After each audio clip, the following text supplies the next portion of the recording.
She was worth $400 million, and she couldn't pay for a $5 coffee. Charlotte Reeves stood frozen at the Starbucks counter, her corporate card rejected. A line of impatient strangers watching the most powerful woman in tech turn crimson with humiliation. Then a hand reached past her, weathered, steady, belonging to a security guard she'd never noticed, and laid down a crumpled $10 bill. "I got it," he said quietly. Their eyes met. And in that single moment, neither of them knew that a declined card would build a family, that a stranger's kindness would rewrite two broken lives, and that the man in the uniform was hiding the kind of brilliance that could change everything. If you want to see how one small act of grace turned into the love story neither of them expected, stay with me until the very end. Hit that like button and comment the city you're watching from. I want to see just how far this story travels. The Monday morning sun cut sharp angles through Manhattan's glass towers, turning the city into a cathedral of ambition and exhaust fumes. Charlotte Reeves moved through the crowd like a woman who had somewhere to be and no patience for anyone who didn't. Her heels struck the pavement in a rhythm that matched her heartbeat, controlled, precise, unrelenting. She was 38 years old, the founder and CEO of Tech Vision Industries, and she hadn't taken a vacation in 3 years. Not because she couldn't afford one, her net worth had crossed the 400 million mark last quarter, but because she couldn't afford to stop. The moment she stopped, the moment she let her guard down, someone would notice. Someone would see the cracks beneath the polished exterior and wonder if Charlotte Reeves was really as invincible as she appeared. The Starbucks on 42nd Street was her Monday ritual. Not because she needed the caffeine, her assistant kept a French press in her office that cost more than most people's furniture, but because this was where normal people went. For 15 minutes every Monday morning, Charlotte Reeves could pretend she was just another professional grabbing coffee before work, just another face in the crowd, just another woman who worried about deadlines and traffic and whether she'd remembered to send that email. The line was long today, 12 people deep, snaking past the pastry display and almost to the door. Charlotte checked her watch, a Patek Philippe that her father had given her when she made her first million, and calculated. 8 minutes, maybe 10. She could spare that. The board meeting didn't start until 9, and her driver was waiting at the curb. She was thinking about quarterly projections when she reached the counter. The barista was young, maybe 22, with tired eyes and a name tag that said Marcus. "Grande oat milk latte," Charlotte said, already reaching for her wallet. "Extra shot. That'll be $6.47. She pulled out her corporate card. The black Amex that had never failed her, that had purchased private jets and penthouse suites, and enough server capacity to power a small country, and handed it over with the automatic confidence of someone who had never worried about money in her adult life. Marcus swiped the card. Nothing happened. He swiped it again, frowning at the screen. "I'm sorry, ma'am. It's being declined." Charlotte felt the words before she understood them. Declined. The card that had a limit high enough to buy this entire Starbucks franchise was being declined in front of a Monday morning crowd. "That's impossible," she said, keeping her voice steady. "Run it again."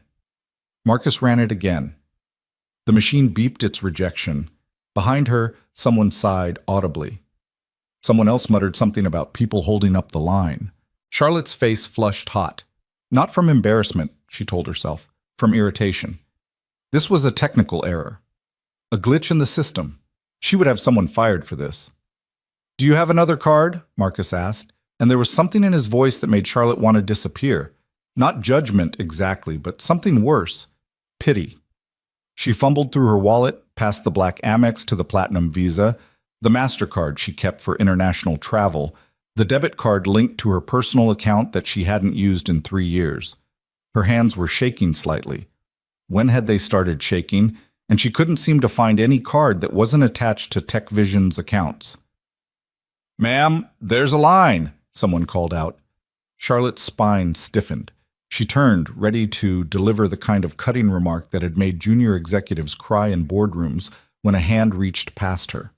The hand was weathered, the knuckles scarred, the nails clean but unmanicured. It belonged to a man in a security guard uniform, the navy blue polyester kind that every corporate building in Manhattan seemed to issue, and it was holding a crumpled $10 bill. "I got it," the man said. Charlotte looked up. He was tall, taller than her even in her heels, with dark hair going silver at the temples and eyes the color of coffee without cream. There were lines around those eyes, the kind that came from squinting into sun, or from grief, or from both.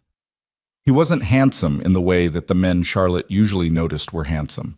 No sharp jaw or designer stubble or gym-sculpted physique, but there was something in his face that made her forget, for a moment, that she was standing in a Starbucks with a declined card and a line of strangers watching her humiliation. "That's not necessary," she heard herself say. "It's just coffee." He smiled slightly, and the lines around his eyes deepened. "Figured you could use a break from fighting with that machine." Before she could protest again, Marcus had taken the bill, made change, and moved on to the next customer.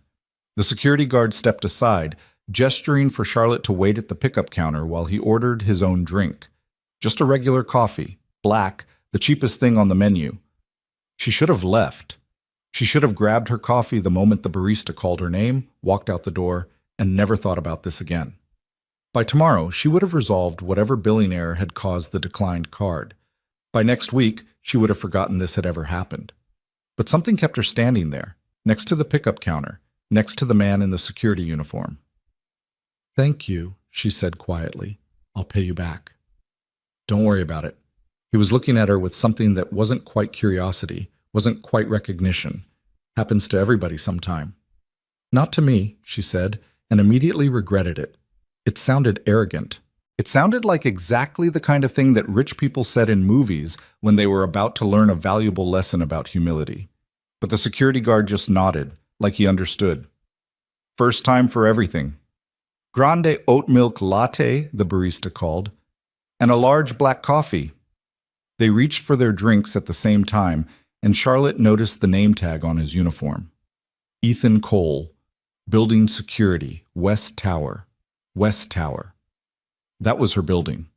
This man worked in her building, and she had never noticed him, had never looked twice at the security desk she passed every morning, had never registered the face of anyone who wasn't senior management or board level. "You work at Tech Vision," she said, and it wasn't a question. Ethan Cole nodded. "Night shift mostly. Been there about 8 months." "I'm Charlotte Reeves." She extended her hand and watched something flicker across his face. Surprise, maybe, or recognition of a different kind. Everyone in the building knew her name, even if they'd never met her. She was the face on the website, the signature on the company-wide emails, the legend who had built a tech empire before she turned 30. But Ethan Cole just shook her hand like she was anyone, like she was just a woman he'd bought coffee for on a Monday morning. "Nice to meet you, Ms. Reeves." His grip was firm, his palm calloused. "Have a good day." And then he was gone, walking out into the Manhattan morning, just another person in the crowd. Charlotte stood there for a long moment, holding her coffee, feeling the weight of something she couldn't name. Then her phone buzzed, her assistant reminding her about the board meeting, and the spell broke. She was Charlotte Reeves again. She had a company to run. But all the way to the office, she couldn't stop thinking about the security guard's eyes. The boardroom at Tech Vision Industries occupied the entire 47th floor. It had floor-to-ceiling windows that offered a panoramic view of Manhattan, a conference table made from reclaimed wood that had cost more than most people's houses, and leather chairs soft enough to make even the most hostile investor feel comfortable. Charlotte hated this room. She hated the way the light caught the glass at certain angles, making it impossible to read people's faces. She hated the way the acoustics carried every whisper, every cleared throat, every subtle shift of power. Most of all, she hated the way these meetings made her feel, like a performer on a stage, playing the role of confident CEO, while something inside her wondered when they would all see through the act. Today's meeting was supposed to be routine, quarterly projections, budget allocations, the usual dance of numbers and graphs that kept the shareholders happy. But the moment Charlotte walked in and saw Grant Blackwood sitting at the head of the table, her seat, the seat she had earned with 10 years of her life, she knew this wouldn't be routine at all. "Charlotte." Grant stood, extending his hand with the kind of smile that never reached his eyes. "Thanks for joining us." She took his hand because she had to. "Grant, I wasn't expecting you." "Last-minute decision. Figured I'd check in on my investment. He gestured around the room like he owned it, which, in a way, he did. Blackwood Capital held 18% of TechVision's shares, enough to make any CEO nervous. Charlotte took her seat, the one to the right of the head, now that Grant had claimed the center. The other board members filed in, some sympathetic, some carefully neutral, all watching to see how this would play out. "I've been reviewing your Q3 numbers," Grant said, sliding a folder across the table. "Interesting reading." Charlotte didn't open the folder. She knew what was in it. She'd written most of it herself. "We're up 7% from last quarter, ahead of projections across all major metrics." "Ahead, yes, but not as far ahead as we could be." Grant steepled his fingers, a gesture Charlotte had seen him use 1,000 times. It meant he was about to say something he thought was clever. "I've been looking at your staffing costs, specifically your hiring practices." "What about them?" "You're leaving money on the table, Charlotte.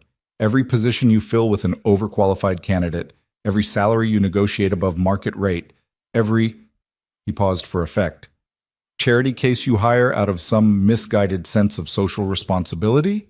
It adds up." Charlotte felt her jaw tighten. "Our hiring practices are designed to attract the best talent." "Are they?" Grant pulled out his phone, scrolling through something. "Let me read you something. Last month, your HR department rejected an application for senior security position. Candidate had an engineering degree from MIT, 4 patents to his name, 15 years of experience at Fortune 500 companies. Know why they rejected him?" Charlotte said nothing. She knew where this was going. 3-year gap in his employment history, Grant continued. No explanation, just nothing. 3 years of nothing, and your HR team flagged it as suspicious and moved on. He set the phone down. "Now, I'm not saying we should hire every candidate with a sketchy resume, but this guy was giving us top-tier qualifications for a security guard's salary. That's the kind of deal we should be jumping on." "There are privacy considerations," Charlotte said carefully. "Employment gaps aren't necessarily suspicious. People have reasons.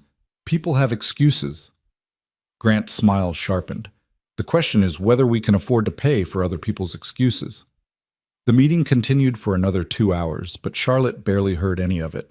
Her mind kept circling back to the security guard in the Starbucks, the one who had paid for her coffee with a crumpled $10 bill. Ethan Cole. Building security, West Tower, MIT engineering degree, 4 patents, 15 years of experience, 3-year gap that had gotten him rejected for a job he was wildly overqualified for. As soon as the meeting ended, Charlotte returned to her office and pulled up the HR database. It took her 20 minutes to find the file. Ethan Cole's application for senior security analyst, submitted 8 months ago, rejected after a preliminary screening. She opened the file and started reading. What she found made her heart drop into her stomach. Ethan Cole had graduated from MIT at 22, summa cum laude, with dual degrees in electrical engineering and computer science. By 25, he'd filed his first patent, a cybersecurity protocol that was still being used by government agencies. By 30, he was a senior systems architect at a defense contractor, designing secure communications networks for the military. Then, 3 years ago, everything stopped. No jobs, no patents, no publications. Just silence.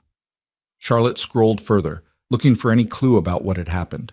The file was sparse, just the basic application information, a resume that ended abruptly in 2022, and a single note from HR. Candidate refused to explain employment gap, flagged for concerns. She should have stopped there. Ethan Cole's personal life was none of her business. He was a security guard who had paid for her coffee, nothing more, nothing less. But Charlotte had built her career on asking questions that other people were afraid to ask. And right now she couldn't shake the feeling that she was looking at something that didn't add up. She picked up her phone and dialed her assistant. "Karen, I need you to run a background check. Full scope. Name is Ethan Cole." There was a pause on the other end. "Ms. Reeves, that's a current employee. There might be privacy concerns. I'm aware. Do it anyway." She hung up and turned to look out the window.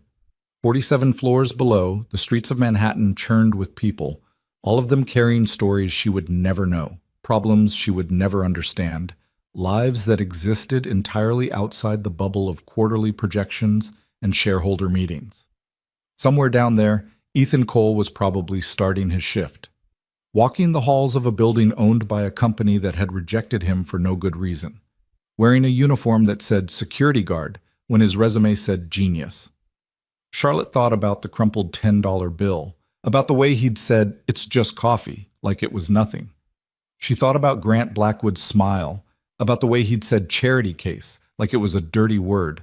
And she thought about the kind of leader she wanted to be, the kind of company she wanted to run, versus the kind of system she had helped create. The background check arrived in her inbox 2 hours later. Charlotte read it 3 times, and by the end she was crying for the first time in years.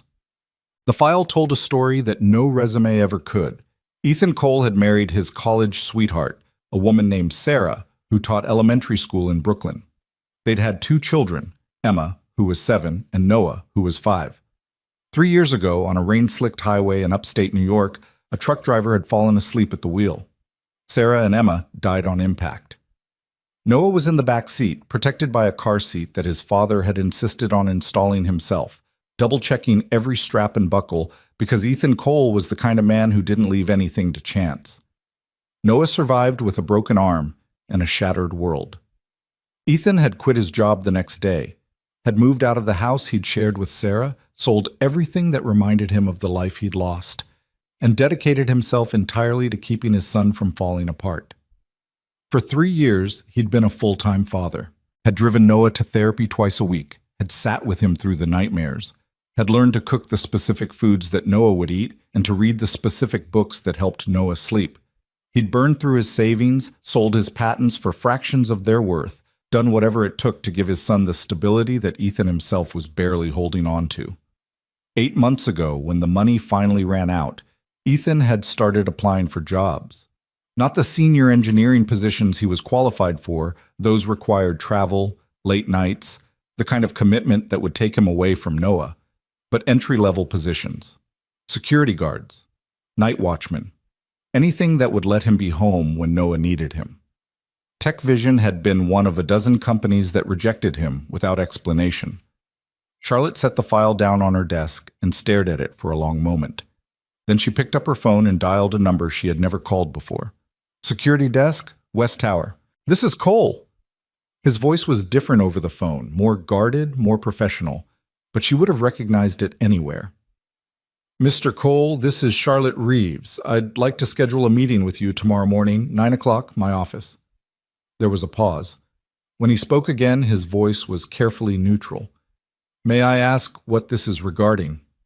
"A job offer," Charlotte said, "one I should have made 8 months ago." She hung up before he could respond, before she could second-guess herself, before the voice in her head that sounded like Grant Blackwood could talk her out of it. Then she turned back to the window and watched the sun set over Manhattan, painting the city in shades of gold and rose and possibility. Somewhere in this building, a man who had lost everything was finishing his shift, preparing to go home to a son who needed him more than any company ever could. Tomorrow, Charlotte was going to offer him a second chance. She just hoped she hadn't already cost him too much time. Thus, the next morning, Charlotte arrived at the office 2 hours early. She told herself it was because she had emails to catch up on, meetings to prepare for, the usual endless list of CEO responsibilities. But the truth was simpler. She couldn't sleep. All night, she'd been thinking about Ethan Cole, about the way he'd looked at her in the Starbucks, not with recognition or deference or any of the things she was used to seeing in people's eyes, but with something quieter, something that felt almost like understanding. She'd been thinking about his file, about the 3-year gap that HR had flagged as suspicious, about the wife and daughter he'd lost, the son he'd saved, the career he'd sacrificed. She'd been thinking about what it meant to be a leader, a real leader, not just someone who signed checks and made speeches, and whether she'd been failing at it all along. At 8:45, her assistant knocked on the door. "Ms. Reeves? Mr. Cole is here." Charlotte straightened her blazer, took a breath. "Send him in." Ethan Cole looked different in daylight. The fluorescent lights of the coffee shop had washed out his features, but here, in the natural light that flooded her corner office, she could see the details she'd missed. The gray in his hair wasn't just at the temples. It was scattered throughout, like frost on dark earth. The lines around his eyes were deeper than she'd realized, carved by years of grief that hadn't quite healed. His uniform was pressed and clean, but it hung slightly loose on his frame, as if he'd lost weight recently and hadn't bothered to adjust. But his eyes were the same, clear and steady, and holding something that Charlotte couldn't quite name. "Ms. Reeves," he said, stopping a respectful distance from her desk. "Thank you for the meeting. Please, sit." She gestured to one of the chairs across from her, then hesitated. "And call me Charlotte. Ms. Reeves makes me feel like my mother." A ghost of a smile crossed his face. "Charlotte, then." He sat, and Charlotte found herself unsure how to begin. All night she'd rehearsed what she wanted to say, practiced the corporate language of opportunity and second chances, the careful phrases that would make this feel like a business decision rather than an apology. But now, sitting across from this man who had paid for her coffee with money he probably couldn't spare, all those words felt hollow. "I read your file," she said finally. "Your real file. The application you submitted 8 months ago." Something flickered in his eyes. Surprise, maybe, or resignation? "I see. MIT engineering, 4 patents, 15 years of experience that most people in this building would kill for." Charlotte leaned forward. "You applied for a senior security analyst position, and we rejected you because of a 3-year gap in your employment history. We didn't even call you for an interview?" Ethan was quiet for a long moment. When he spoke, his voice was measured, careful. "I assume there's a reason you're telling me this." "I looked into the gap," Charlotte said. "I know what happened, and I want you to know that I'm sorry." "Sorry for what? The rejection or the reason behind it?" "Both." She met his gaze directly. "I built this company to be better than this. We have diversity initiatives and second chance programs and all sorts of policies that are supposed to prevent exactly this kind of thing from happening. And none of it mattered because, when it came down to it, we looked at a piece of paper with a 3-year hole in it and decided that was more important than everything you'd accomplished." Ethan was silent again. Charlotte waited, watching emotions cross his face like clouds across a sky. Anger, grief, something that might have been hope. "Why are you telling me this now?" he asked finally. "Why not 8 months ago, when I first applied?" "Because 8 months ago I didn't know you existed. I didn't know about your application, or your rejection, or—" She paused, weighing her words. "Any of it. I found out yesterday, after you paid for my coffee, and I realized I didn't even know the name of the man who works in my building. And now you do." "And now I do." Charlotte straightened in her chair. "Which brings me to why I asked you here. I'd like to offer you a position at Tech Vision, not security, engineering, senior systems architect, reporting directly to our chief technology officer." Ethan's expression didn't change. "That's a significant jump from night watchman." "It's a jump back to where you belong." "Is it?" He leaned forward slightly, and Charlotte caught something in his eyes. Not anger, but something fiercer. "Ms. Reeves, Charlotte, I appreciate the offer, really, but I don't think you understand why I'm working security in the first place. I understand that you needed flexible hours, that you have a son who requires—" "Noah doesn't just require things." For the first time, Ethan's composure cracked just slightly. "He's 9 years old, and he lost his mother and his sister in the same moment. He spent 6 months unable to sleep without waking up screaming. He spent another year unable to be in a car without having panic attacks. He's better now, so much better, but he still needs me. Every morning, every afternoon, every time something reminds him of what we lost." Charlotte was quiet, letting him speak. "I took this job because it lets me be there for him," Ethan continued. "I work nights so I can take him to school. I work weekends so I can make his therapy appointments. I do security instead of engineering because nobody in security expects me to stay late for meetings or answer emails at midnight or sacrifice my son's well-being for quarterly projections." He paused, and when he spoke again his voice was softer. "So before you offer me a position that pays 3 times what I'm making now, I need to know, what exactly are you asking me to give up?" Charlotte felt something shift inside her, something that had been stuck for a long time. Nothing, she said quietly. I'm asking you to give up nothing. I don't understand. The position I'm offering, it's not standard. The hours would be built around Noah's schedule. School pickup at 3, therapy on Tuesdays and Thursdays, whatever he needs. If he's sick, you stay home. If he has a nightmare and you're exhausted, you work from home or you don't work at all. This isn't a favor, Ethan. This is how work should be. We just forgot how to do it. Ethan stared at her. That's not how corporate jobs work. It's how this one is going to work. Charlotte stood, moving to the window.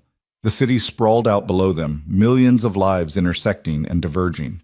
I've spent 10 years building a company that's supposed to change the world, and somewhere along the way, I forgot that changing the world starts with changing how we treat the people in it. She turned back to face him. Yesterday, you bought coffee for a stranger who couldn't pay for it herself. You didn't know who I was. You didn't do it to impress me or to get something in return.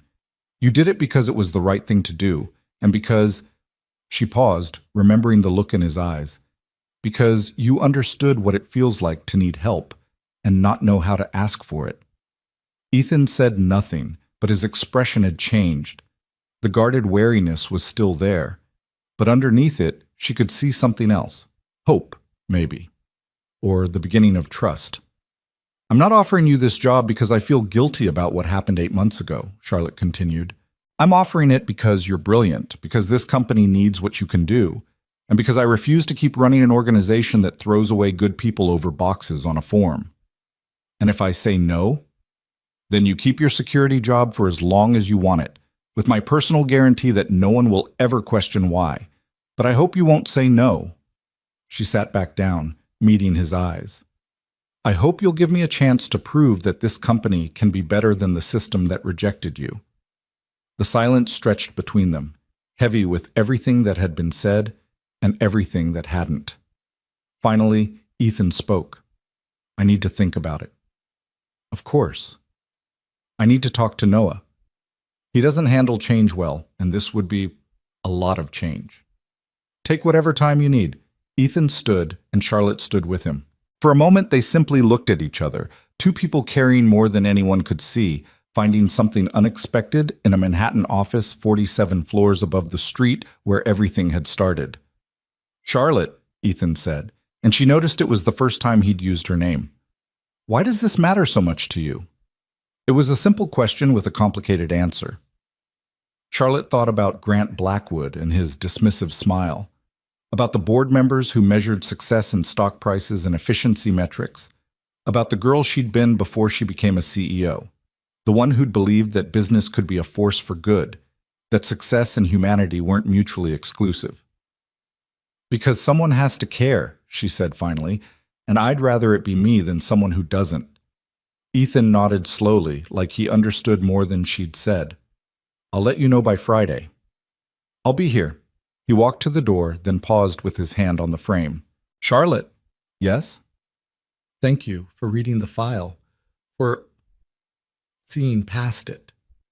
And then he was gone, leaving Charlotte alone with the morning light and the weight of everything she was trying to change. She returned to her desk and pulled up the company's HR policies, already drafting the revisions that would reshape how TechVision hired, how it measured success, how it treated the human beings behind the resumes. It wasn't enough. It would never be enough, but it was a start. Outside her window, the city churned on, indifferent to the small revolution brewing in a corner office. But Charlotte wasn't looking at the city anymore. She was thinking about a crumpled $10 bill and a man who had nothing and still gave, and the way a single act of kindness could crack open a world that had forgotten how to be kind. Friday felt very far away. Ethan Cole walked out of TechVision Tower and into the Manhattan afternoon, his mind churning with everything that had just happened. The sun was too bright. The noise was too loud. Everything felt heightened, sharpened, like he'd just stepped out of a dream into a reality that was more vivid than the one he'd left behind. A job offer. A real job offer. For real money, with conditions that sounded too good to be true. He'd spent 3 years learning not to trust things that sounded too good to be true. His phone buzzed, a text from the babysitter. Noah ate lunch, working on homework, says he wants pizza for dinner. Ethan smiled despite himself. Pizza for dinner was Noah's answer to everything. Good day at school? Pizza. Bad day at school? Pizza. Dad got offered a job that could change their lives?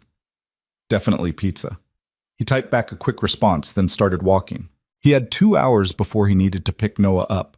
2 hours to think, to process, to figure out whether Charlotte Reeves was sincere, or whether this was just another corporate trap dressed up in pretty words. The walk from Midtown to Brooklyn took him through the parts of the city he'd learned to love since Sarah died. The coffee shops where baristas knew his order without asking.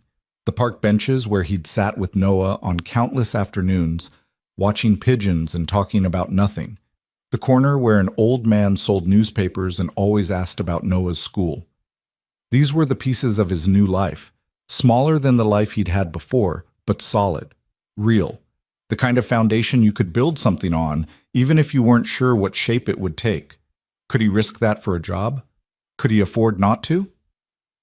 The apartment was quiet when he got home. The babysitter had left a note on the counter, Noah reading in his room, homework done, and Ethan stood in the kitchen for a long moment, listening to the silence. The apartment was small. 2 bedrooms, 1 bathroom, a kitchen that barely fit 2 people at a time. It was nothing like the house they'd had before. The one with the backyard and the tire swing, and Sarah's garden full of tomatoes, but it was theirs. It was safe. Dad? Ethan turned. Noah was standing in the doorway, a book tucked under his arm, his dark hair sticking up in the way it always did when he'd been lying down. Hey, buddy, good day? Noah shrugged, the universal language of 9-year-old boys. It was okay. Mrs. Patterson gave us extra homework because Tyler wouldn't stop talking. That doesn't seem fair. That's what I said. Noah moved into the kitchen, opening the fridge and peering inside. Can we have pizza for dinner? Already ordered it, Ethan said, and Noah's face lit up with the kind of pure joy that made everything else worth it. They ate dinner at the kitchen table. Noah chattering about school and his friends, and the book he was reading, a fantasy novel about a boy who discovered he could talk to dragons. Ethan listened, asked questions, made all the right noises of interest and surprise.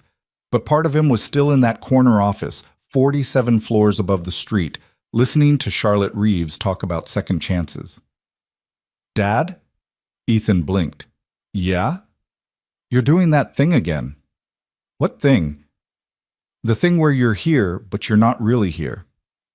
Noah's eyes, Sarah's eyes, the same warm brown that Ethan saw every time he looked at his son, were watching him carefully. Is something wrong? Ethan set down his pizza slice. Nothing's wrong, buddy. I got some news today, and I'm trying to figure out what to do about it. What kind of news? Job news. Ethan hesitated, then decided Noah deserved the truth. Someone offered me a different job. A better one, with more money and different hours. Noah's face went still in the way it always did when something threatened to change. Would you have to go away? No. Never. Ethan reached across the table and squeezed his son's hand. That's the thing, Noah. This job, the person who offered it, she said I could still be here for everything. School pickup, therapy, all of it. She said that wouldn't change. Do you believe her? It was such a simple question, such an adult question from such a young face. I don't know, Ethan admitted. I want to, but I've learned to be careful about wanting things. Noah nodded slowly, processing. Is she nice? The person who offered the job? Ethan thought about Charlotte Reeves, her sharp eyes and careful words, the way she'd looked at him like she was seeing something more than a security guard in an ill-fitting uniform. I think so, he said. I think she's trying to be. Then maybe you should try too, Noah said, with the devastating clarity of a 9-year-old who hadn't yet learned to overthink everything. Mom always said that trying is the hardest part. Once you start trying, the rest just happens. Ethan felt his throat tighten. When did you get so smart? I was always smart. You just weren't paying attention. Noah grinned, that crooked grin that was all his own, and grabbed another slice of pizza. Can I have ice cream after this? You can have whatever you want, Ethan said, and meant it about so much more than dessert. Later that night, after Noah was in bed and the apartment was quiet, Ethan sat on the fire escape and watched the city lights blur into stars. He thought about Sarah, about the life they'd planned and the life that had taken its place.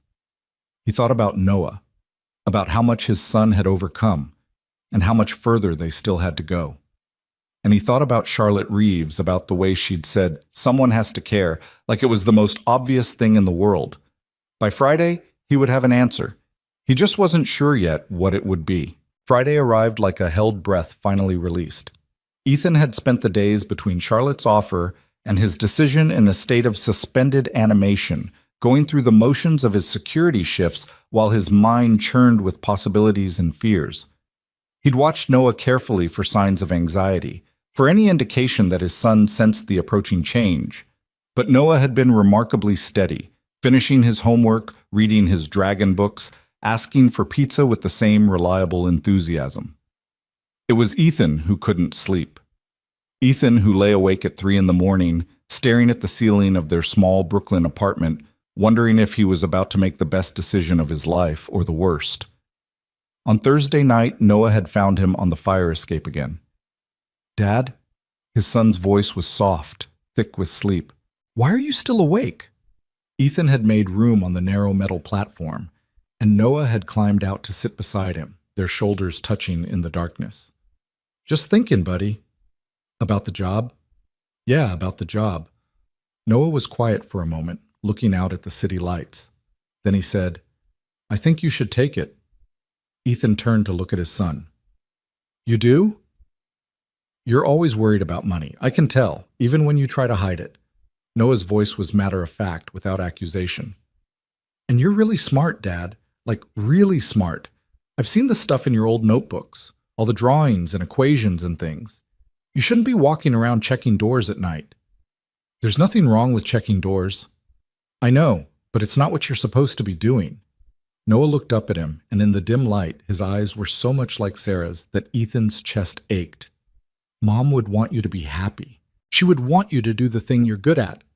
Ethan pulled his son close, breathing in the familiar scent of his shampoo. "When did you grow up so much?"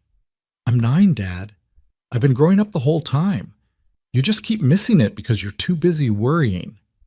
They'd sat there together until Noah started shivering, and then Ethan had carried him back to bed, even though Noah insisted he was too old to be carried, and tucked him in with the worn stuffed elephant that had survived the accident along with them. Now standing outside Charlotte Reeves's office on Friday morning, Ethan felt the weight of that conversation settling into certainty. Karen, Charlotte's assistant, looked up from her desk. "Mr. Cole?" "She's expecting you. Go right in." The door was already open. Charlotte stood by the window, silhouetted against the morning light, and when she turned, Ethan saw something in her face that surprised him. Nervousness, uncertainty. Like she'd been holding her breath too. "Ethan." She gestured to the same chair he'd sat in 4 days ago. "Please." He didn't sit. Instead, he walked to the window and stood beside her, looking out at the city they both called home. "I talked to my son," he said, "told him about the offer, asked him what he thought." Charlotte waited, her hands clasped in front of her. "He told me that his mother would want me to be happy, that she would want me to do the thing I'm good at." Ethan turned to face her. He's 9 years old, and he understands things that most adults spend their whole lives missing. He sounds remarkable. He is. He's the best thing I've ever done. Ethan took a breath. "I'm going to accept your offer, Charlotte, but I need you to understand something first. Name it." Noah isn't a condition of employment. He isn't a box to check or a policy to implement. He's my son, and he comes first, always. If that ever becomes a problem, if there's ever a moment when this company needs me more than he does, I walk. No negotiation, no second chances. I just walk. Charlotte met his gaze steadily. "I wouldn't expect anything less." "Good." Ethan extended his hand. "Then I guess we have a deal." She shook it, and her grip was firm, certain. "Welcome to Tech Vision, Mr. Cole. The real Tech Vision, this time." For the first time in 3 years, Ethan felt something that might have been hope. The first weeks were harder than Ethan expected. Not the work itself, the work was familiar, comfortable, like slipping into clothes he'd forgotten he owned. Charlotte had assigned him to the cybersecurity division, working under a CTO named Marcus Webb, who was young, brilliant, and initially suspicious of the new hire who'd come with the CEO's personal recommendation. "So you're Charlotte's special project," Marcus said on Ethan's first day, leaning against the doorframe of the small office they'd assigned him. The security guard with the MIT degree. Ethan looked up from the computer he was configuring. "Is that going to be a problem?" "Depends." Marcus crossed his arms. "I've seen a lot of people come through here with impressive resumes and nothing to back them up. Charlotte's a visionary, but she's also an optimist. Sometimes she sees potential that isn't there." "And you think that's what's happening with me?" "I think I don't know you yet." Marcus pushed off the doorframe. "Prove me wrong, and we'll get along fine. Prove me right, and I'll make sure Charlotte knows she made a mistake." It was honest, at least. Ethan could respect honest. "Fair enough," he said. "Give me a month." Marcus raised an eyebrow. "A month?" "A month. If I haven't proven myself by then, I'll save you the trouble and resign myself." A ghost of a smile crossed Marcus's face. "I like confidence. Just make sure you can back it up." He left, and Ethan turned back to his computer, already running through the security architecture he'd been asked to review. The systems were good, better than most, but he could already see the vulnerabilities, the places where someone with the right knowledge could slip through unnoticed. This was what he was made for. This was what he'd been missing. But the work wasn't the hard part. The hard part was the people. TechVision's engineering division was young, ambitious, and deeply suspicious of anyone who didn't fit their pattern. They worked 70-hour weeks and bragged about it. They answered emails at midnight and wore their exhaustion like badges of honor. They looked at Ethan, with his 3 o'clock departures and his twice-weekly therapy appointments and his absolute refusal to work weekends, like he was speaking a foreign language. "Must be nice," a junior engineer named Derek muttered one afternoon, loud enough for Ethan to hear. "Having a free pass from the CEO." Ethan kept his eyes on his screen, his fingers steady on the keyboard. "It's not a free pass. It's a different schedule." "Right, a schedule that lets you leave while the rest of us are still working." Derek's voice was bitter, edged with the kind of resentment that came from too many late nights and not enough recognition. "Some of us actually have to earn our positions here." Ethan stopped typing. He turned in his chair, slowly, and looked at Derek with the same steady gaze he'd used to face down hostile generals in his defense contractor days. "You know what I did before I came here?" he asked quietly. "I designed security systems for the Department of Defense. I built protocols that are still being used to protect military communications overseas. I have 4 patents to my name and 15 years of experience that most people in this room haven't lived yet." Derek's face flushed. You didn't know. That's fine. Most people don't." Ethan turned back to his computer. "But before you assume someone got a free pass, you might want to consider that you don't know their whole story." The room had gone quiet. Ethan could feel the eyes on him, the recalibration happening in real time as people reassessed the quiet new hire who left at 3 o'clock. After that, the muttering stopped. The respect came slowly, in small moments that added up to something larger. It started with a bug in the authentication system, a subtle flaw that had been causing intermittent lockouts for months without anyone being able to identify the source. 3 senior engineers had spent weeks trying to track it down, and Marcus was getting pressure from Charlotte to fix it before it affected a major client. Ethan found it in 2 hours. "It's not in the code," he explained to Marcus, pulling up a diagram on his screen. "It's in the timing. The system is checking credentials against the wrong clock, the server's local time instead of UTC. Every time someone logs in from a different time zone, there's a chance the timestamps won't match." Marcus stared at the screen, then at Ethan. That's a rookie mistake. How did we miss that?" "Because you were looking for something complicated. Sometimes the simple answers are the hardest to see. And you saw it in 2 hours." "I've been staring at systems like this for 15 years. Ethan shrugged. "You learn to recognize patterns." Marcus was quiet for a long moment. Then he reached out and clapped Ethan on the shoulder, the first physical contact anyone at TechVision had initiated with him. "Okay," Marcus said. "You've got my attention." From that point on, things shifted. People started coming to Ethan's desk with questions, seeking out his expertise instead of avoiding his office. The junior engineers who had whispered about his special treatment began asking for his advice on their own projects. Even Derek, the bitter muttering engineer, showed up one afternoon with a code problem he couldn't solve. "I heard you're good at finding bugs," Derek said, not quite meeting Ethan's eyes. "I've been stuck on this for 3 days." Ethan looked at the code, found the error in 20 minutes, and explained it in a way that helped Derek understand not just the fix, but the underlying principle. "Thanks," Derek said afterward, still not quite meeting Ethan's eyes. "And, sorry, about before." "Don't worry about it." Ethan turned back to his screen. "We all make assumptions. The trick is being willing to change them." Charlotte watched from a distance, saying nothing but seeing everything. She'd made it a point to keep her involvement minimal, to let Ethan prove himself on his own merits rather than under her protection. But she checked in with Marcus weekly, asking casual questions that weren't casual at all, tracking Ethan's progress through the subtle shifts in how people talked about him. "He's good," Marcus admitted after the authentication bug incident. "Really good. I was skeptical at first, but he's also different. He doesn't work the way we work. Leaves at 3, doesn't answer emails after 5, never stays late." Marcus shook his head. "And somehow he still gets more done than people who are here twice as long." "Maybe that's the point," Charlotte said quietly. "Maybe we've been measuring productivity wrong." Marcus looked at her with something new in his eyes. Curiosity, perhaps, or the beginning of understanding. "You really think he can change how we do things here?" "I think he already is. We just have to pay attention." But Charlotte's careful distance couldn't last forever. It ended on a Tuesday afternoon, 3 weeks after Ethan started, when her phone buzzed with a message from her assistant. "Grant Blackwood is here, says he needs to see you immediately." Charlotte felt her stomach tighten. Grant didn't make unannounced visits unless he wanted something, or unless he'd found something to use against her. She found him in the conference room, lounging in the chair at the head of the table like he owned it, which, she reminded herself bitterly, he partly did. "Charlotte," he gestured for her to sit. "We need to talk about your new hire." "Which one?" "Don't play games."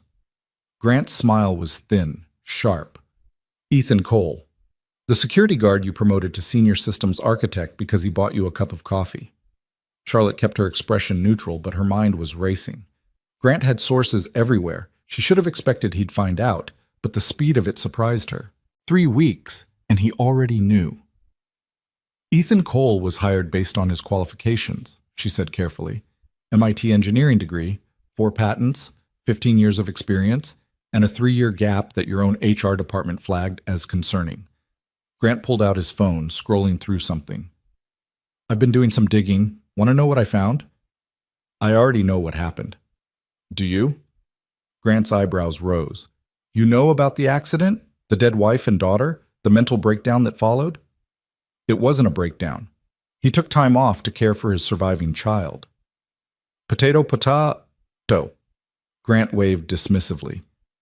"The point is, you've hired an unstable element based on personal sympathy rather than sound business judgment.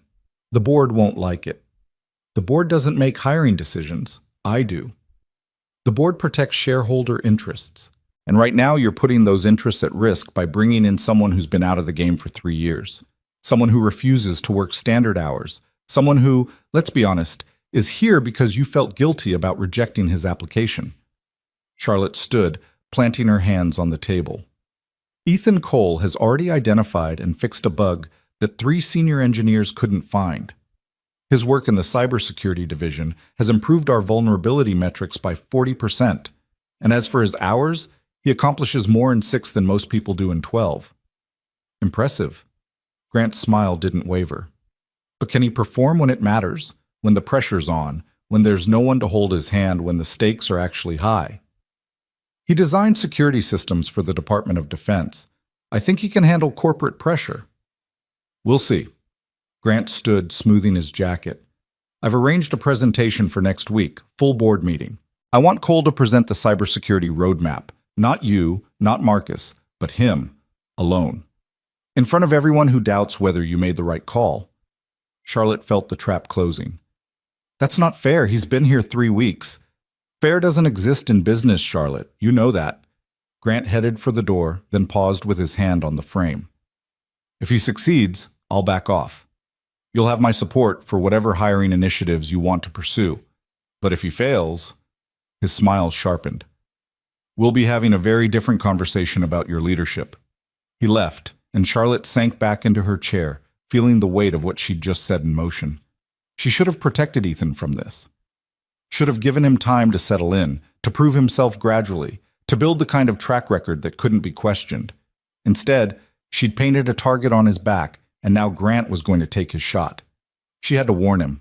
Charlotte found Ethan in his office, surrounded by screens filled with code and diagrams. He looked up when she knocked, and something in her expression must have shown because his focus sharpened immediately. "What's wrong?" She closed the door behind her. "Grant Blackwood was just here. He knows about your hiring, and he's not happy." Ethan's expression didn't change. "I figured that was coming." He set up a board presentation for next week. He wants you to present the cybersecurity roadmap, alone in front of everyone. It's a test, Ethan. He's trying to make you fail. And if I do fail, then he'll use it against both of us. Against you, to prove you don't belong here. Against me, to prove my judgment can't be trusted. Ethan was quiet for a long moment, processing. Then he said, "What do you need me to do?" Charlotte blinked. She'd expected fear or anger, or at least a hint of the anxiety that was churning in her own stomach. Instead, Ethan looked calm, focused, like this was just another problem to solve. "I need you to be prepared," she said, "more prepared than you've ever been. Grant will be looking for weaknesses, any mistake, any hesitation, anything he can use." "I understand." "Do you?" Charlotte stepped closer, lowering her voice. "This isn't just about the roadmap. It's about everything. Your history, your hiring, the special accommodations. Grant will try to make you look like a liability. You need to be so good that no one can question why you're here." Ethan met her gaze steadily. "Charlotte, can I tell you something?" "Of course." 3 years ago, I watched my wife and daughter die in front of me. I held my son in a hospital room and promised him that everything would be okay, even though I didn't know if that was true. I spent 3 years rebuilding our lives from nothing. No help, no support, nothing but the determination to keep my family together. He paused. "Grant Blackwood is a bully with a spreadsheet. He doesn't scare me." Charlotte felt something shift in her chest. Respect, maybe, or something deeper. "You're not what I expected." "Neither are you." A ghost of a smile crossed Ethan's face. "Most CEOs would have thrown me to the wolves by now. You're warning me instead. I brought you into this. It's my responsibility to make sure you have a fair shot." "Is that why you're doing this? Responsibility?" It was a simple question with a complicated answer. Charlotte thought about the coffee shop, about the crumpled $10 bill, about the way Ethan had looked at her like she was just a person who needed help. "Maybe at first," she admitted. "Now, I don't know. I think I just want to see what happens when someone like you gets a real chance." "Someone like me?" "Someone who's been underestimated. Someone who knows what it's like to lose everything and keep going anyway." Charlotte paused. "Someone who reminds me why I built this company in the first place." The words hung in the air between them, heavier than Charlotte had intended. Ethan was quiet for a long moment. Then he said, "I'll be ready. For the presentation, for Grant, for whatever comes next." "I know you will." She turned to leave, but his voice stopped her. "Charlotte?" She looked back. "Yes?" "Thank you. For believing in me when you didn't have to." "That's the thing, Ethan." She smiled slightly. "I'm starting to think I didn't have a choice." The week before the presentation passed in a blur of preparation. Ethan spent every free moment refining his approach, gathering data, building the kind of presentation that couldn't be questioned or dismissed. Marcus helped, contributing technical details and industry benchmarks, while Charlotte stayed deliberately distant, close enough to support, far enough to avoid accusations of favoritism. Noah noticed the change in his father immediately. "You're thinking about work again," he said on Wednesday night, poking at his dinner without eating. "You're doing the thing where you're here but not here." Ethan set down his fork. "I'm sorry, buddy. There's a big presentation next week, and is it about the mean man?" Ethan blinked. "What mean man?" "The one you told me about, the one who's trying to make things hard for you." Ethan didn't remember telling Noah about Grant specifically, but kids were perceptive. They picked up on things without being told. "Yeah," he admitted. "It's about him." "Are you scared?" The question caught Ethan off guard. He thought about it seriously, giving Noah the honesty he deserved. "A little," he said finally. "Not about the presentation. I know I can do that. But I'm scared of what happens if it doesn't go well. I'm scared of disappointing the people who believed in me." Noah nodded slowly, like this made sense to him. Mom used to say that being scared meant you cared about something. She said the bravest people weren't the ones who weren't scared. They were the ones who were scared and did the thing anyway. Ethan's throat tightened. "When did she tell you that?" "Before my first day of school. After Emma." Noah paused, and Ethan saw the effort it took for him to say his sister's name. "After Emma and Mom went away, I was scared to do anything, but then I remembered what Mom said, and I did the things anyway, even when they were hard." Ethan reached across the table and took his son's hand. "You're the bravest person I know, Noah. Then you can be brave too." Noah squeezed his hand. "And when the mean man tries to make things hard, you can just remember that I believe in you. And that lady who gave you the job believes in you, and Mom believes in you too, even if she's not here to say it." Ethan couldn't speak for a moment. When he did, his voice was rough. "How did you get so wise?" "I read a lot of books about dragons." Noah grinned. "Dragons are very wise." They finished dinner together, and that night, for the first time in weeks, Ethan slept through until morning. The board meeting was held in the same conference room where Charlotte had first offered Ethan the job. He arrived early, setting up his presentation with methodical precision while the morning light streamed through the floor-to-ceiling windows. Charlotte had told him the room would be full, 12 board members plus Grant, plus various executives who'd been invited to observe, and he wanted to know the space before it was filled with people waiting for him to fail. The room felt different when it was empty. Smaller, somehow. Less intimidating. By 9 o'clock, the chairs were filled. Grant Blackwood sat at the head of the table, his expression pleasantly neutral in a way that didn't reach his eyes. Charlotte sat 3 seats down, close enough to observe but far enough to maintain the appearance of objectivity. Marcus was near the back, his arms crossed, his face carefully blank. "Good morning," Grant said, and the room fell silent. "We're here to review the cybersecurity roadmap for the next fiscal year. I've asked Ethan Cole to present." His eyes found Ethan, and something in them sharpened. "Given his unique perspective as our newest senior systems architect." The emphasis on newest wasn't subtle. Neither was the way Grant looked at the board members, making sure they understood the subtext. Ethan stood, moving to the front of the room with the same calm he'd felt all week. He thought about Noah's words, being scared and doing the thing anyway, and felt something settle inside him. "Good morning," he said. "Before I begin, I want to acknowledge something that everyone in this room is probably thinking. I'm new here, 3 weeks on the job, hired under unusual circumstances, given responsibilities that would normally require years of tenure to earn." He paused, letting the words land. "I'm not going to pretend that's normal. It isn't. What I'm going to do is show you why it was the right decision." The presentation began. Ethan had built his approach around a simple principle. Don't just tell them what to do, show them what they're missing. He started with the vulnerabilities he'd identified in TechVision's current systems, walking through each weakness with the kind of detail that made executives uncomfortable. Then he moved to the fixes he'd already implemented. The authentication bug, the server timing issue, half a dozen smaller improvements that had flown under the radar. "In 3 weeks," he said, "we've reduced our vulnerability index by 43%. Not through major overhauls or expensive consultants, through attention to detail and systematic analysis." Grant shifted in his seat. "Impressive numbers. But anyone can cherry-pick statistics to make themselves look good." "You're right." Ethan didn't miss a beat. "Which is why I brought the raw data." He clicked to the next slide, a dense spreadsheet of before and after metrics, time-stamped and verified. Every improvement, documented. Every fix, cross-referenced. If anyone wants to verify these numbers independently, I welcome the scrutiny. A murmur ran through the room. Charlotte kept her expression neutral, but Ethan caught the slight quirk at the corner of her mouth. Grant's eyes narrowed. Let's talk about the future roadmap then. What's your long-term vision? My vision is simple: security that doesn't require sacrifice. Ethan clicked to the next slide, a timeline stretching 18 months into the future.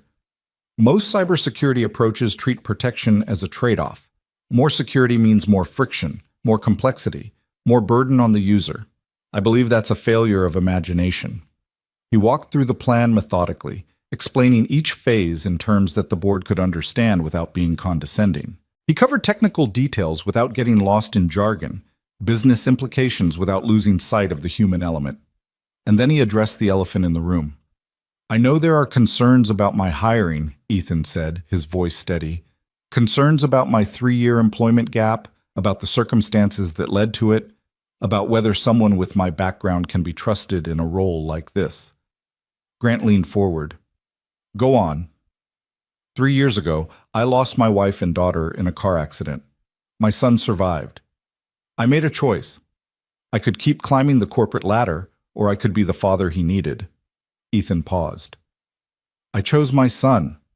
I would make the same choice again. The room was silent. What I learned in those 3 years wasn't on any resume. I learned how to solve problems with limited resources. I learned how to stay calm under pressure that would break most people. I learned that the things worth protecting, really worth protecting, require sacrifice. Ethan looked directly at Grant. TechVision's security isn't just about firewalls and encryption. It's about protecting the people who depend on this company, the employees, the clients, the families, who rely on steady paychecks and stable systems. That's what I bring to this role, the understanding that security is personal. Grant's expression was unreadable. The board members were looking at each other, recalibrating their assumptions. That's quite a speech, Grant said finally, but speeches don't protect systems. What happens when there's a real crisis, when the pressure is on and there's no time for inspirational monologues? I'm glad you asked. Ethan clicked to his final slide, a case study he'd been saving for exactly this moment. 2 weeks ago, I identified a potential intrusion attempt in our network. Someone was probing our defenses, looking for weaknesses, exactly the kind of attack that our current systems weren't designed to detect. Charlotte sat up straighter. This was news to her. I tracked the intrusion to its source, implemented countermeasures, and shut it down before any damage was done. The whole process took 4 hours. Ethan paused. I didn't report it through official channels because I wanted to have a complete analysis ready first. But the documentation is here, verified by Marcus Webb and our security team. He clicked through the evidence, logs, traces, analysis, remediation steps. This is what I do, Ethan said quietly. Not speeches, not presentations. This. The silence that followed was different from before, heavier, more certain. Grant Blackwood looked at the screen, then at Charlotte, then at Ethan. His expression had changed, the sharp confidence replaced by something harder to read. Well, Grant said finally, I suppose that answers some of my questions. I hope so. Ethan gathered his materials, his hands steady. I'm happy to answer any others. Grant stood, buttoning his jacket with deliberate precision. I think we've seen enough for today. Charlotte, perhaps we can discuss next steps privately. It wasn't approval, not exactly, but it wasn't the attack Charlotte had been expecting either. Grant had come into this room expecting to destroy Ethan Cole, and instead he'd been outmaneuvered by a security guard who knew more about both systems and people than anyone had given him credit for. Charlotte allowed herself a small smile. Of course, Grant. I'll have Karen set something up. As the board members filed out, Marcus caught Ethan's eye across the room. He didn't say anything, just nodded, once, with something that looked like respect. Ethan nodded back. The battle wasn't over. Grant Blackwood wasn't the type to accept defeat gracefully, and there would be other challenges, other tests, other moments when everything hung in the balance. But today, Ethan Cole had proven something that no spreadsheet or resume could capture. That sometimes the people who've lost the most are the ones who understand best what's worth protecting. Charlotte found him in the hallway afterward, staring out at the Manhattan skyline. That was impressive, she said, coming to stand beside him. The intrusion you stopped. Why didn't you tell me? Because you had enough to worry about, and because I wanted to prove myself without special treatment. You realize that by not telling me, you were giving Grant ammunition. If he'd found out about the intrusion before you revealed it, he would have accused me of hiding problems. I know. Ethan turned to look at her. But I also knew that the best defense against accusations is evidence. I had the evidence. I just needed the right moment to use it. Charlotte studied his face, searching for something she couldn't quite name. You planned this. I prepared for this. There's a difference. A ghost of a smile crossed his face. Preparation is just planning with better documentation. Remind me never to underestimate you. I'm a security expert. Being underestimated is part of the job description. Charlotte laughed, a real laugh, surprised out of her by his unexpected humor. I should get back. Grant's going to want to talk damage control, and I need to figure out how to keep him from making your life difficult. Charlotte, Ethan's voice stopped her. You don't need to protect me. I can handle Grant Blackwood. I know you can. That's not why I'm doing it. Then why? It was the same question he'd asked in her office, and Charlotte still didn't have a complete answer.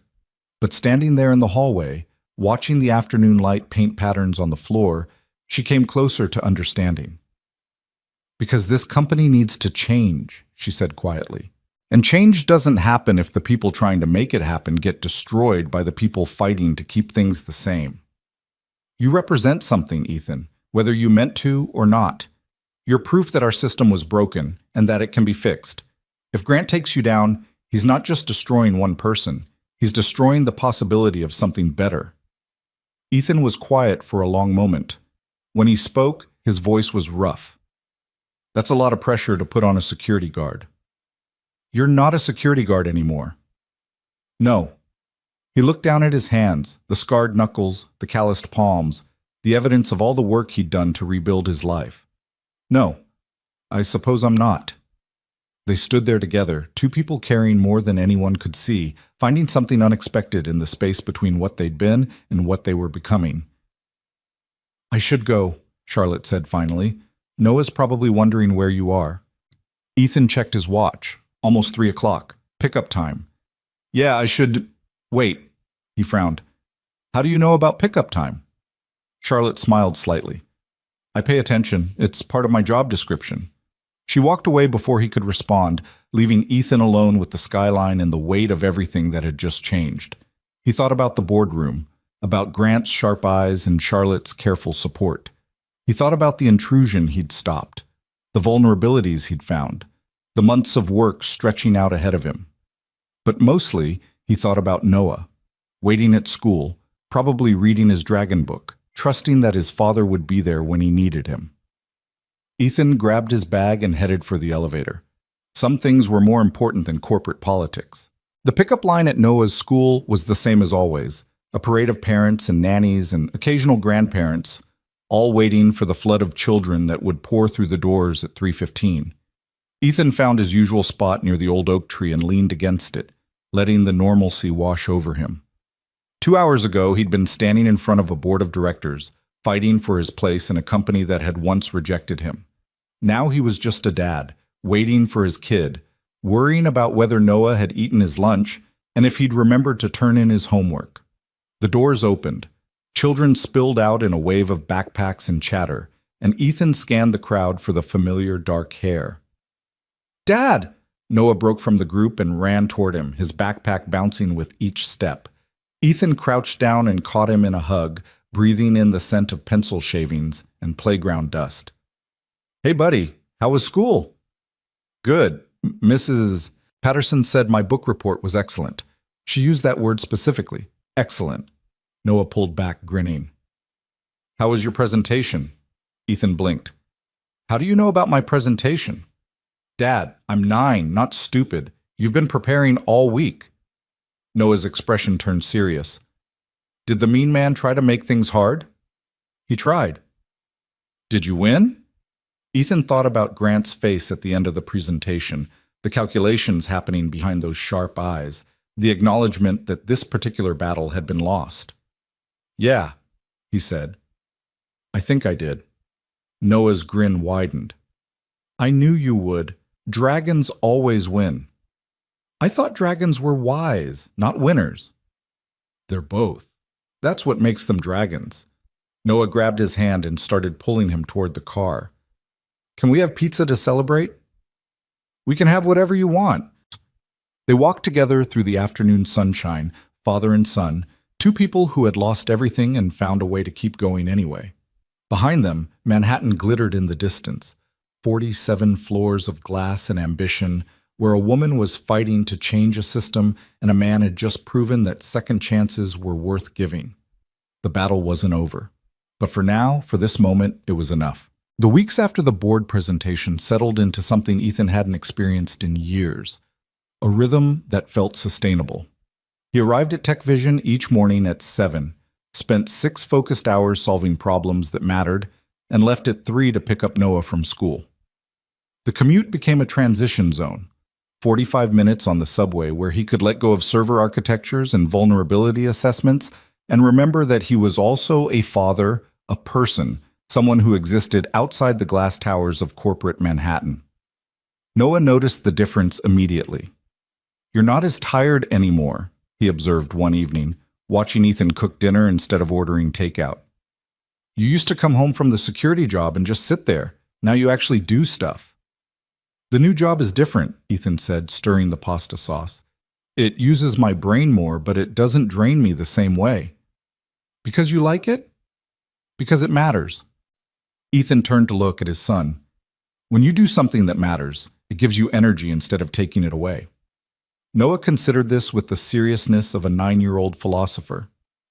"Like when I finish a really hard level in my game, and I feel tired, but also good?" "Exactly like that." "Cool." Noah returned to his homework, satisfied with the explanation. "Can we have garlic bread too?" They ate dinner together at the small kitchen table, the same way they'd eaten dinner every night since Sarah and Emma died. But something had shifted in the quality of those meals. Less survival, more living. Ethan found himself actually tasting the food, actually hearing Noah's stories about school, actually present in a way he hadn't been for years. The grief was still there. It would always be there. But it had stopped being the only thing. At Tech Vision, Ethan's reputation continued to grow in ways he hadn't anticipated. The authentication bug fix had been just the beginning. Over the following weeks, he identified 17 additional vulnerabilities in the company's systems, some minor, some significant, all documented with the meticulous precision that had made him valuable to the Department of Defense. Marcus Webb stopped being skeptical and started being curious, showing up at Ethan's office with questions that went beyond the technical. "How do you see things that other people miss?" Marcus asked one afternoon, leaning against the doorframe in what had become his habitual position. "I've been doing this for 15 years, and you're finding problems I didn't even know existed." Ethan swiveled his chair to face him. "You've been doing this for 15 years inside the system. I spent 3 years outside it. Sometimes distance gives you perspective." "That's very zen. That's very practical." Ethan pulled up a diagram on his screen. "When you're inside a system, you see what you expect to see. You follow the paths that have always worked, check the boxes that have always been checked. But systems evolve. Threats evolve. The patterns that protected you 5 years ago might be the vulnerabilities that expose you today." Marcus was quiet for a moment, processing. "Is that what happened with the intrusion you stopped? The one you revealed at the board meeting?" "Partially. The attacker was using a technique that wasn't in any of our threat databases, because it was new, developed specifically to exploit the kind of complacency that comes from trusting established protocols." Ethan shrugged. "I noticed it because I wasn't trusting anything. I was looking at our systems the way an outsider would look at them. The way you looked at them when you were a security guard." "Exactly." Marcus pushed off from the doorframe, his expression thoughtful. "You know, when Charlotte first told me she was hiring you, I thought she'd lost her mind. A 3-year gap, no recent experience, special accommodations for family stuff. It sounded like a disaster waiting to happen. And now? Now I think she might be smarter than all of us." Marcus headed for the door, then paused. "For what it's worth, I'm glad you're here. This place needed someone who sees things differently." He left before Ethan could respond, which was probably for the best. Ethan wasn't sure what he would have said anyway. Charlotte noticed the change in team dynamics during her weekly walkthrough of the engineering floor. She made these visits deliberately casual, stopping by desks, asking questions, listening more than talking. It was how she'd built Tech Vision in the first place, back when the company was 12 people in a converted warehouse and every problem was personal. Somewhere along the way, as the headcount grew and the stakes multiplied, she'd lost that connection. Now she was trying to rebuild it, one conversation at a time. The conversations about Ethan were different from the ones she'd had 3 months ago. He taught me this thing about lateral thinking, a junior engineer named Priya told her, barely looking up from her screen. When you're stuck on a problem, you don't push harder. You step back and ask what assumptions you're making. It sounds obvious, but nobody ever explained it that way before. He stays late sometimes, another engineer mentioned, which made Charlotte's eyebrows rise. Not for work stuff, for us. Last week he spent 2 hours helping Derek debug a project that wasn't even in his department, just because Derek asked. Derek himself was the most transformed. The bitter, resentful engineer who'd muttered about special treatment had become one of Ethan's most vocal defenders. "He's real," Derek said when Charlotte asked about the change. "Most people here are playing a role, trying to look smart, trying to climb the ladder, trying to be what they think management wants. Ethan just is who he is. He doesn't pretend to know things he doesn't know, doesn't pretend to be someone he's not. It's refreshing." Charlotte stored these observations away, building a picture of impact that went beyond the metrics in her reports. Ethan Cole wasn't just improving Tech Vision's security, he was improving Tech Vision's culture. And he was doing it without trying, simply by being the person he'd always been. That, she thought, was the rarest kind of leadership. The first real test of Ethan's new life came on a Thursday afternoon in late October. He was in the middle of a security audit when his phone buzzed with a text from Noah's school. "Noah is in the nurse's office. Please call immediately." The world narrowed to a single point of focus. Ethan was out of his chair and moving before the phone was back in his pocket, his mind racing through possibilities. Injury, illness, something worse. He called while waiting for the elevator. The school secretary's voice was calm but careful. "Mr. Cole, Noah had a panic attack during class. He's stable now, but he's asking for you." What triggered it? "We're not entirely sure. The class was discussing family trees for a social studies project. Noah became very upset and had to be removed from the classroom." Family trees, Sarah, Emma, the family that used to be 4 and was now 2. "I'm on my way." Ethan was halfway to the elevator when he realized the problem. The security audit was scheduled to be completed today.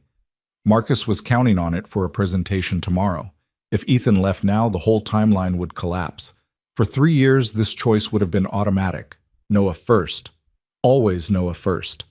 But now there was Charlotte, who had believed in him.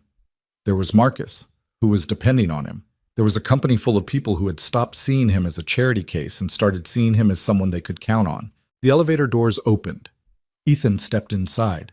And then, before the doors could close, Charlotte appeared. "Ethan." She was slightly out of breath, like she'd been hurrying. "Karen told me you got a call from Noah's school. Is everything okay?" "He had a panic attack. I need to go." "Of course you do." Charlotte stepped into the elevator with him, pressing the button for the lobby. "The audit can wait." "Marcus is counting on it. Marcus can adjust. That's what timelines are for." Charlotte's voice was firm, leaving no room for argument. "Your son needs you. That's not negotiable." Ethan stared at her. In all his years of corporate work, he'd never had a boss who would say something like that, who would mean it. "Charlotte, don't thank me. Just go." The elevator reached the lobby, and the doors opened. "And Ethan, call me later. Let me know he's okay." She stepped out and walked toward the security desk, already pulling out her phone to deal with whatever needed dealing with. Ethan watched her go, feeling something shift in his chest that he couldn't quite name. Then he ran. Noah was sitting on the nurse's cot, his knees pulled up to his chest, his face blotchy from crying. When he saw Ethan in the doorway, his composure crumbled completely. "Dad?" Ethan crossed the room in 3 strides and gathered his son into his arms. Noah clung to him like he was drowning, his whole body shaking with the effort of holding back more tears. "I'm here," Ethan murmured. "I'm here, buddy. It's okay." "I couldn't do it." Noah's voice was muffled against Ethan's shirt. Mrs. Patterson wanted us to make family trees, and I started drawing, and then I had to put Mom and Emma in the part that said deceased, and I couldn't breathe. I know. Ethan stroked his son's hair, feeling the familiar weight of grief press down on both of them. It's hard. It's so hard.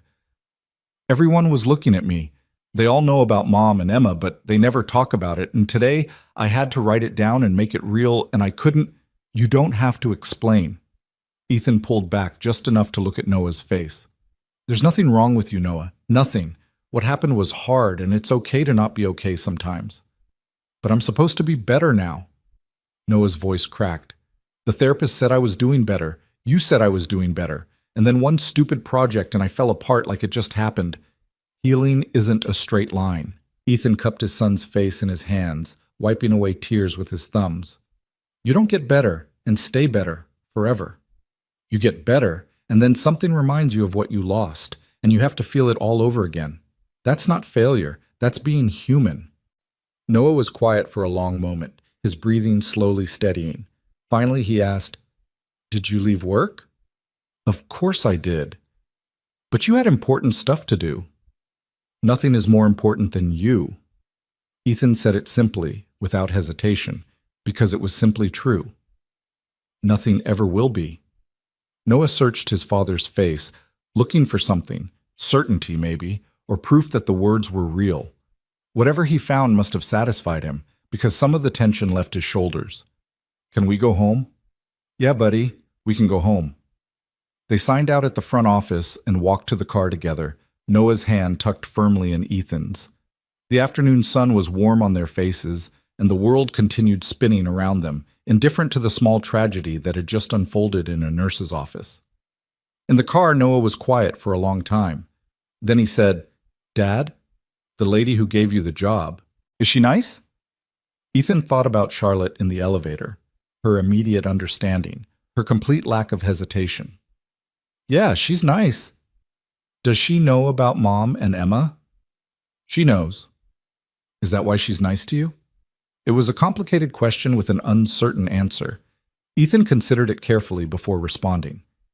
I think she's nice because that's who she is. But I think knowing about our family helped her understand why certain things matter to me. He glanced at Noah in the rearview mirror. Why do you ask? Because you talk about her sometimes. Not a lot, but sometimes. And you get this look on your face like... Noah trailed off, searching for words. Like when you used to talk about work before, back when you did the important engineering stuff. I'm doing important engineering stuff again. I know, but it's different this time. You seem happier. Ethan didn't know what to say to that. He was saved from having to respond by Noah's next question. Okay, can I meet her sometime? The nice lady? Her name is Charlotte, and maybe, if the opportunity comes up. Okay. Noah settled back in his seat, apparently satisfied. I think I'd like to meet her. They drove the rest of the way in comfortable silence, the weight of the panic attack gradually lifting as the familiar streets of Brooklyn came into view. By the time they reached their apartment, Noah was almost himself again, still subdued, still tender, but no longer fragile. That night, after Noah was in bed, Ethan sat on the fire escape and called Charlotte. How is he? She asked immediately. Better. It was a rough afternoon, but he's sleeping now. What happened? Ethan told her. About the family tree project? About the word deceased? About the way grief could ambush you even when you thought you'd made peace with it. Charlotte listened without interrupting, and when he finished, there was a long pause. I'm sorry, she said finally. That must have been terrifying. It was. It is. Ethan rubbed his eyes, feeling the exhaustion of the day settling into his bones. 3 years, and sometimes it feels like no time has passed at all. That's how grief works, isn't it? It doesn't follow a schedule. No, it doesn't. Another pause, and then Charlotte said something that surprised him. Can I tell you something about why I really offered you this job? I thought you already told me. You felt guilty about the rejection. That was part of it, but it wasn't everything. Charlotte's voice was careful, like she was choosing her words with unusual precision. When I saw your file, the 3-year gap, the explanation you refused to give, I recognized something. I saw someone who had made a choice that most people wouldn't understand. Someone who had sacrificed their career for something that mattered more. A lot of people would call that a mistake. A lot of people would be wrong. Charlotte paused. Ethan, I've spent 10 years building this company. I've sacrificed relationships, experiences, entire portions of my life for quarterly projections and market share. And somewhere along the way, I forgot why I started. I forgot that the point of success is to enable the life you want, not to become the life itself. Ethan was quiet, sensing that she needed to say this, that the words had been building for longer than just tonight. When I read your file, Charlotte continued, I saw someone who understood that. Someone who had looked at all the expectations and pressures and demands of a successful career and said, no, this matters more. And I thought maybe I needed someone like that around to remind me what I'd forgotten. That's a lot of weight to put on a security guard. You're not a security guard anymore. Her voice softened. And you're already reminding me. Every time you leave at 3 o'clock, every time you prioritize Noah's therapy over a meeting, every time you refuse to apologize for having a life outside this building, you're showing everyone here that there's another way to do this. Ethan looked out at the Brooklyn skyline, at the lights of a million lives being lived in a million different ways. I don't know what to say. You don't have to say anything. I just wanted you to know. Charlotte paused. And Ethan, if Noah needs more time tomorrow, take it. The audit can wait. Charlotte, that's an order. He could hear the smile in her voice. Good night, Ethan. Good night, Charlotte. He hung up and sat there for a long time, watching the stars emerge from behind the city's light pollution, thinking about grief and healing and the unexpected ways that life could change direction. Noah was better the next morning. Not perfect, but functional. They ate breakfast together, talked about the dragon book he was reading, discussed whether they should order Thai food for dinner or try cooking something new. I can go to school, Noah said as Ethan was washing the dishes. You don't have to stay home with me. Are you sure? Yeah, I'm still sad, but I'm always a little sad, you know? That doesn't mean I can't do stuff. Ethan turned to look at his son, seeing the quiet courage that had gotten them both through the worst years of their lives. When did you get so brave? I learned it from you, Noah said simply. Are you going to finish your audit thing today? Probably. Marcus is waiting for it. Then you should go. I'll be okay. Noah paused, then added, and if I'm not okay, I'll call you. I promise. Ethan knelt down to Noah's level. Deal. But if you need me, I'll come, no matter what. I know, Dad. Noah hugged him quickly, the kind of hug that said everything without words. I always know. Ethan returned to TechVision that morning with a new clarity about what he was doing there and why it mattered. The audit took 3 more hours to complete, longer than it should have, because he kept stopping to think about Charlotte's words from the night before. Someone who had made a choice that most people wouldn't understand. Someone who had sacrificed their career for something that mattered more. He'd never thought of his 3-year absence that way. To him, it had always been a failure. A necessary one, maybe. But still a failure. A departure from the path he was supposed to follow. A deviation from the success he was supposed to achieve. But Charlotte saw it differently. She saw it as a choice. A deliberate one. A statement of values that most people wouldn't have the courage to make. Maybe she was right. Maybe the 3 years weren't a gap in his resume. They were the most important thing on it. Marcus found him in his office that afternoon, the completed audit report sitting on his desk. I heard about yesterday, Marcus said, closing the door behind him. Is Noah okay? He's better. It was a tough day. I'm glad he's better. Marcus sat down in the chair across from Ethan's desk. Listen, I want to apologize. For what? For the pressure, the audit deadline, the presentation, all of it. Marcus ran a hand through his hair. When Charlotte hired you, she made it clear that your family would come first. I said I understood, but when push came to shove, my first instinct was to worry about the timeline. That's not okay. Ethan shook his head. You didn't do anything wrong. The deadline was real. The work needed to get done. The work always needs to get done. That's the trap. Marcus leaned forward. I've been here for 8 years. I've missed birthdays, anniversaries, my kids' first steps, all because the work needed to get done. And you know what? The work would have gotten done anyway. It always does. The only thing I actually sacrificed was time I'll never get back. Why are you telling me this? Because I don't want you to make the same mistakes I did. Marcus met his eyes. You've got something special, Ethan. Not just the technical skills. Lots of people have those. You've got perspective. You know what matters and what doesn't. Don't let this place take that away from you. Ethan was quiet for a moment. Charlotte said something similar last night on the phone. Did she? Marcus smiled slightly. She's smarter than she lets on, our CEO. I'm starting to realize that. Marcus stood, heading for the door. The audit looks good, by the way. Better than good. If I didn't know better, I'd think you'd been doing this for years instead of months. I have been doing this for years. I just took a break. Some break. Marcus paused at the door.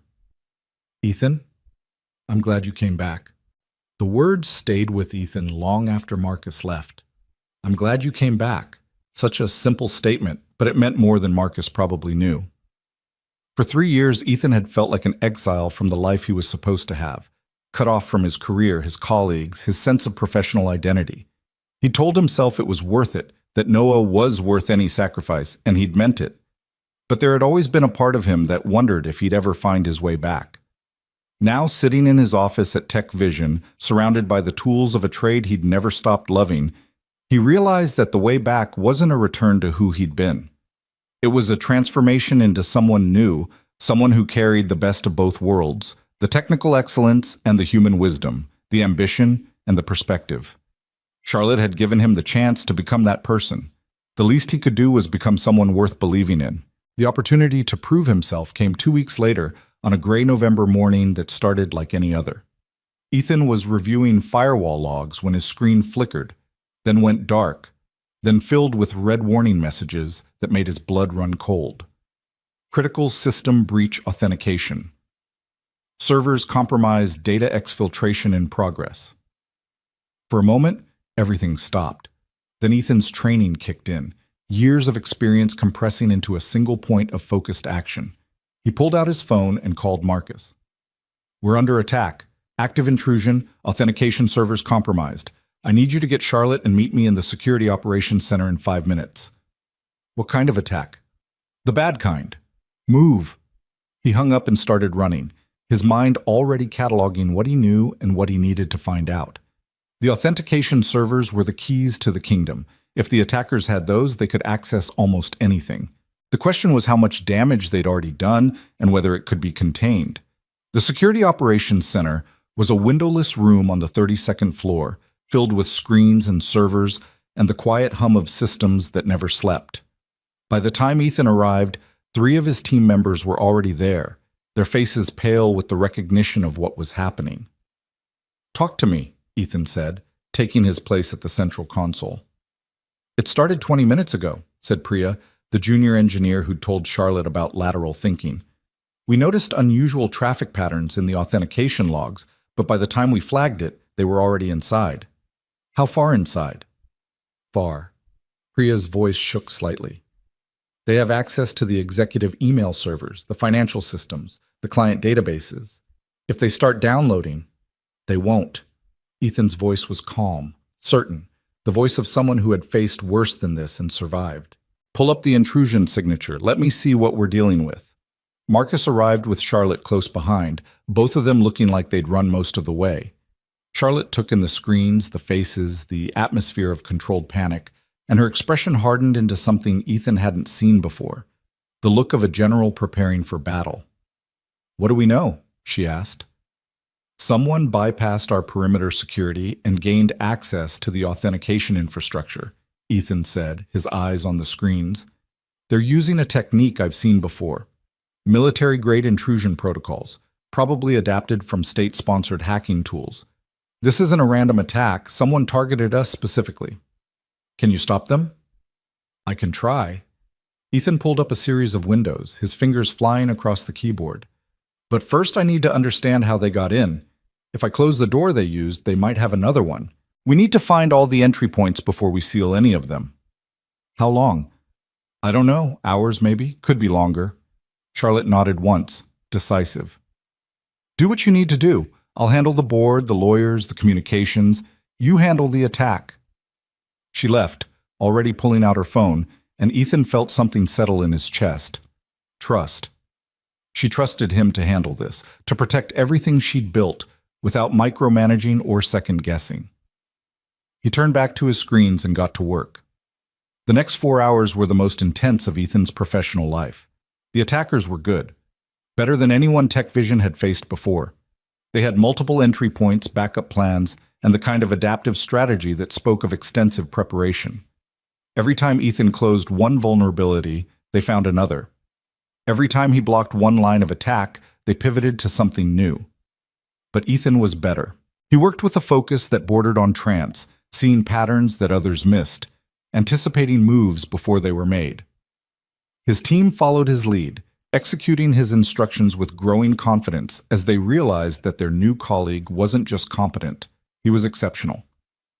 I need you to isolate the financial servers, Ethan said to Marcus, who had stayed to help. They're probing the transaction logs, which means they're looking for something specific. If we cut their access now, we might be able to figure out what. Won't that alert them that we're onto them? They already know. The question is whether they've found what they're looking for. Ethan paused, a new thought crystallizing. Pull up the board meeting calendar. When's the next major financial disclosure? Marcus typed rapidly. 3 weeks. Why? Because this isn't a data theft. It's corporate espionage. Ethan's voice was grim. Someone wants our quarterly numbers before they're public. They're looking for an edge, probably for trading. Can you prove that? Give me another hour. It took 90 minutes, but Ethan found what he was looking for. A digital trail leading back to a server in the Cayman Islands, which connected to a shell company, which connected to a name that made Marcus's face go pale. That's Grant Blackwood's investment firm. Ethan nodded slowly. The attack isn't coming from outside. It's coming from inside our own shareholder base. But that's securities fraud, market manipulation. He could go to prison. He could, if we can prove it. Ethan saved the evidence to an encrypted drive, then began the process of closing the remaining vulnerabilities. Get Charlotte. She needs to see this. When Charlotte saw the evidence, her face went through several stages: shock, anger, betrayal, and finally a cold, hard calculation that Ethan recognized as the expression of someone who knew exactly what to do with a weapon. You're certain? She asked. As certain as I can be without a subpoena. The digital footprint leads directly to his firm. Either he's behind this, or someone is trying very hard to make it look like he is. It's him. Charlotte's voice was flat, certain. He's been trying to undermine me for months. This is just the first time he's gotten caught. She looked at Ethan. Can we shut them out completely? Make sure they can't try again? Already done. I've closed every vulnerability they used and added new monitoring protocols. If they try again, we'll see them coming. Good. Charlotte straightened her shoulders, and Ethan saw the transformation happen. From vulnerable target to powerful executive. From victim to victor. I'm calling an emergency board meeting. Grant Blackwood's reign ends today. She left to make the call, and Ethan turned back to his screens, running final checks on the security patches he'd implemented. His hands were shaking slightly, the adrenaline finally catching up with him, but his mind was clear. He'd done it.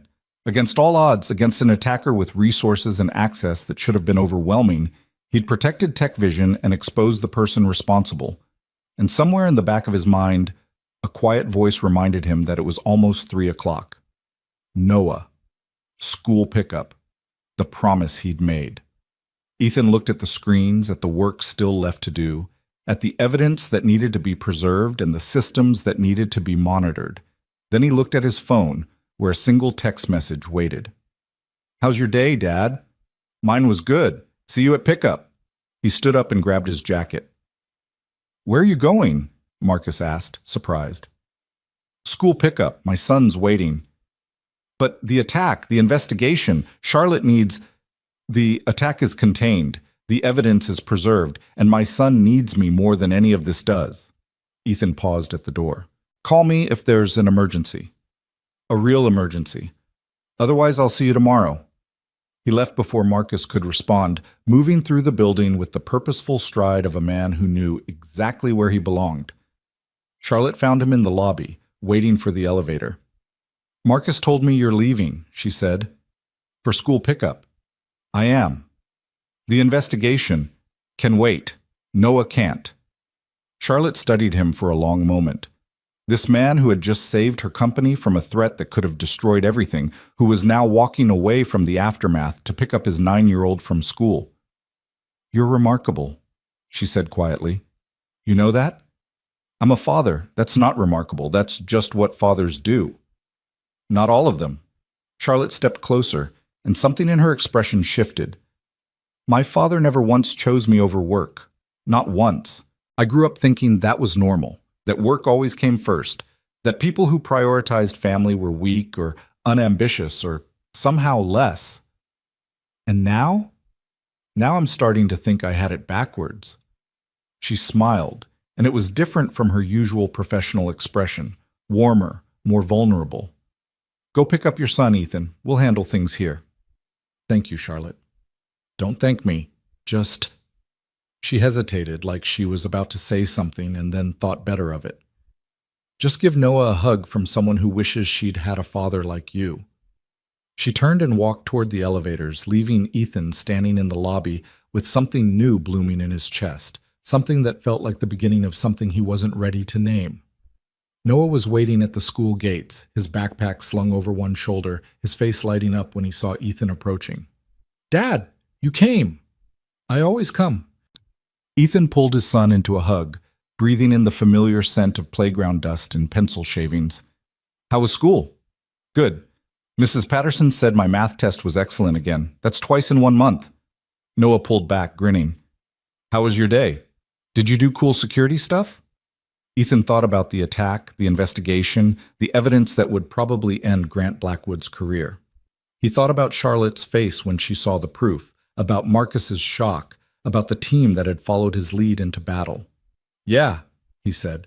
"I did cool security stuff." "Did you save the day?" Ethan smiled, ruffling his son's hair. "Something like that." They walked to the car together, Noah chattering about his math test and his friends and the dragon book he was almost finished reading. Behind them, the towers of Manhattan glittered in the afternoon sun, full of people chasing success and ambition and all the things the world said mattered. But Ethan had already found what mattered. He was holding its hand. The emergency board meeting that ended Grant Blackwood's influence at Tech Vision happened 3 days after the cyber attack, in the same conference room where Ethan had once fought for his place. Charlotte had spent those 3 days building a case that couldn't be dismissed or deflected. She worked with lawyers, forensic accountants, and federal investigators who had become very interested in the digital trail Ethan had uncovered. By the time the board members took their seats on that Thursday morning, she had everything she needed to end the threat that had been circling her company for years. Ethan wasn't present for the meeting itself. Charlotte had insisted he stay away, both to protect him from any retaliation and to ensure the focus remained on the evidence rather than the man who'd found it. But Marcus gave him a full account afterward, his voice carrying the particular satisfaction of someone who'd witnessed justice being served. "You should have seen his face," Marcus said, leaning against Ethan's doorframe. When Charlotte laid out the evidence, the server traces, the financial connections, the timeline showing exactly when his people accessed our systems, Grant went gray. Actually gray, like all the blood drained out of him. Did he deny it? He tried. Said it was a setup, that someone was framing him, that Charlotte was conducting a witch hunt because she couldn't handle competition. Marcus shook his head. "Nobody bought it. The evidence was too clean, too comprehensive. Your work, mostly. The board voted unanimously to remove him from his position and report everything to the SEC. Ethan let out a breath he hadn't realized he'd been holding. "What happens now?" "Federal investigation, probably. Securities fraud charges. His firm will distance themselves as fast as they can, but the damage is done." Marcus paused, his expression shifting. You know what the best part was? When Grant was leaving, he looked at Charlotte and said, "You'll regret this." And Charlotte just smiled and said, "I regret a lot of things, Grant. Protecting my company will never be one of them." Ethan smiled slightly. "That sounds like her." It was magnificent. Marcus pushed off from the doorframe. Anyway, I thought you'd want to know. You saved more than our data last week. You might have saved the whole company. He left, and Ethan turned back to his screens, but his mind was elsewhere. He thought about Charlotte facing down Grant Blackwood, about the courage it took to stand up to someone who had been trying to destroy her for years, about the particular strength of someone who refused to be intimidated. She reminded him of Sarah in a way.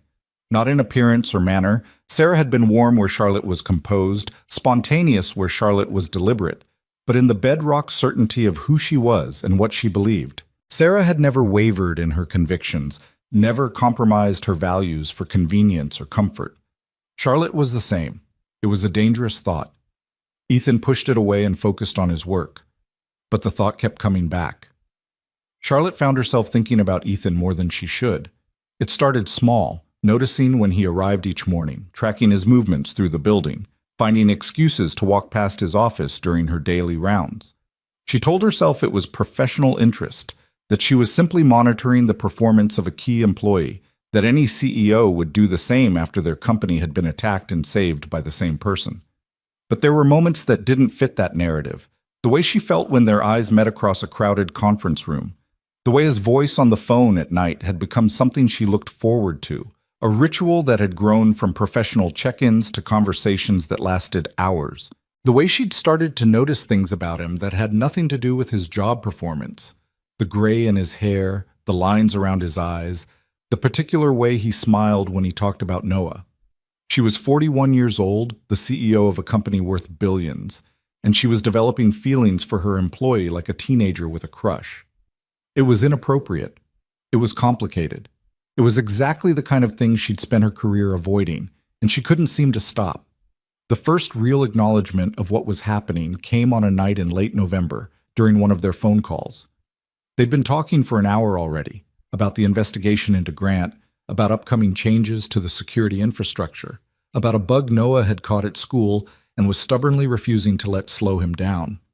The conversation had drifted into personal territory, as it often did now, and Charlotte found herself telling Ethan things she'd never told anyone. "My father built the first tech company I ever saw," she said, curled up on her couch with a glass of wine she'd barely touched. "He was brilliant, genuinely brilliant, and completely absent.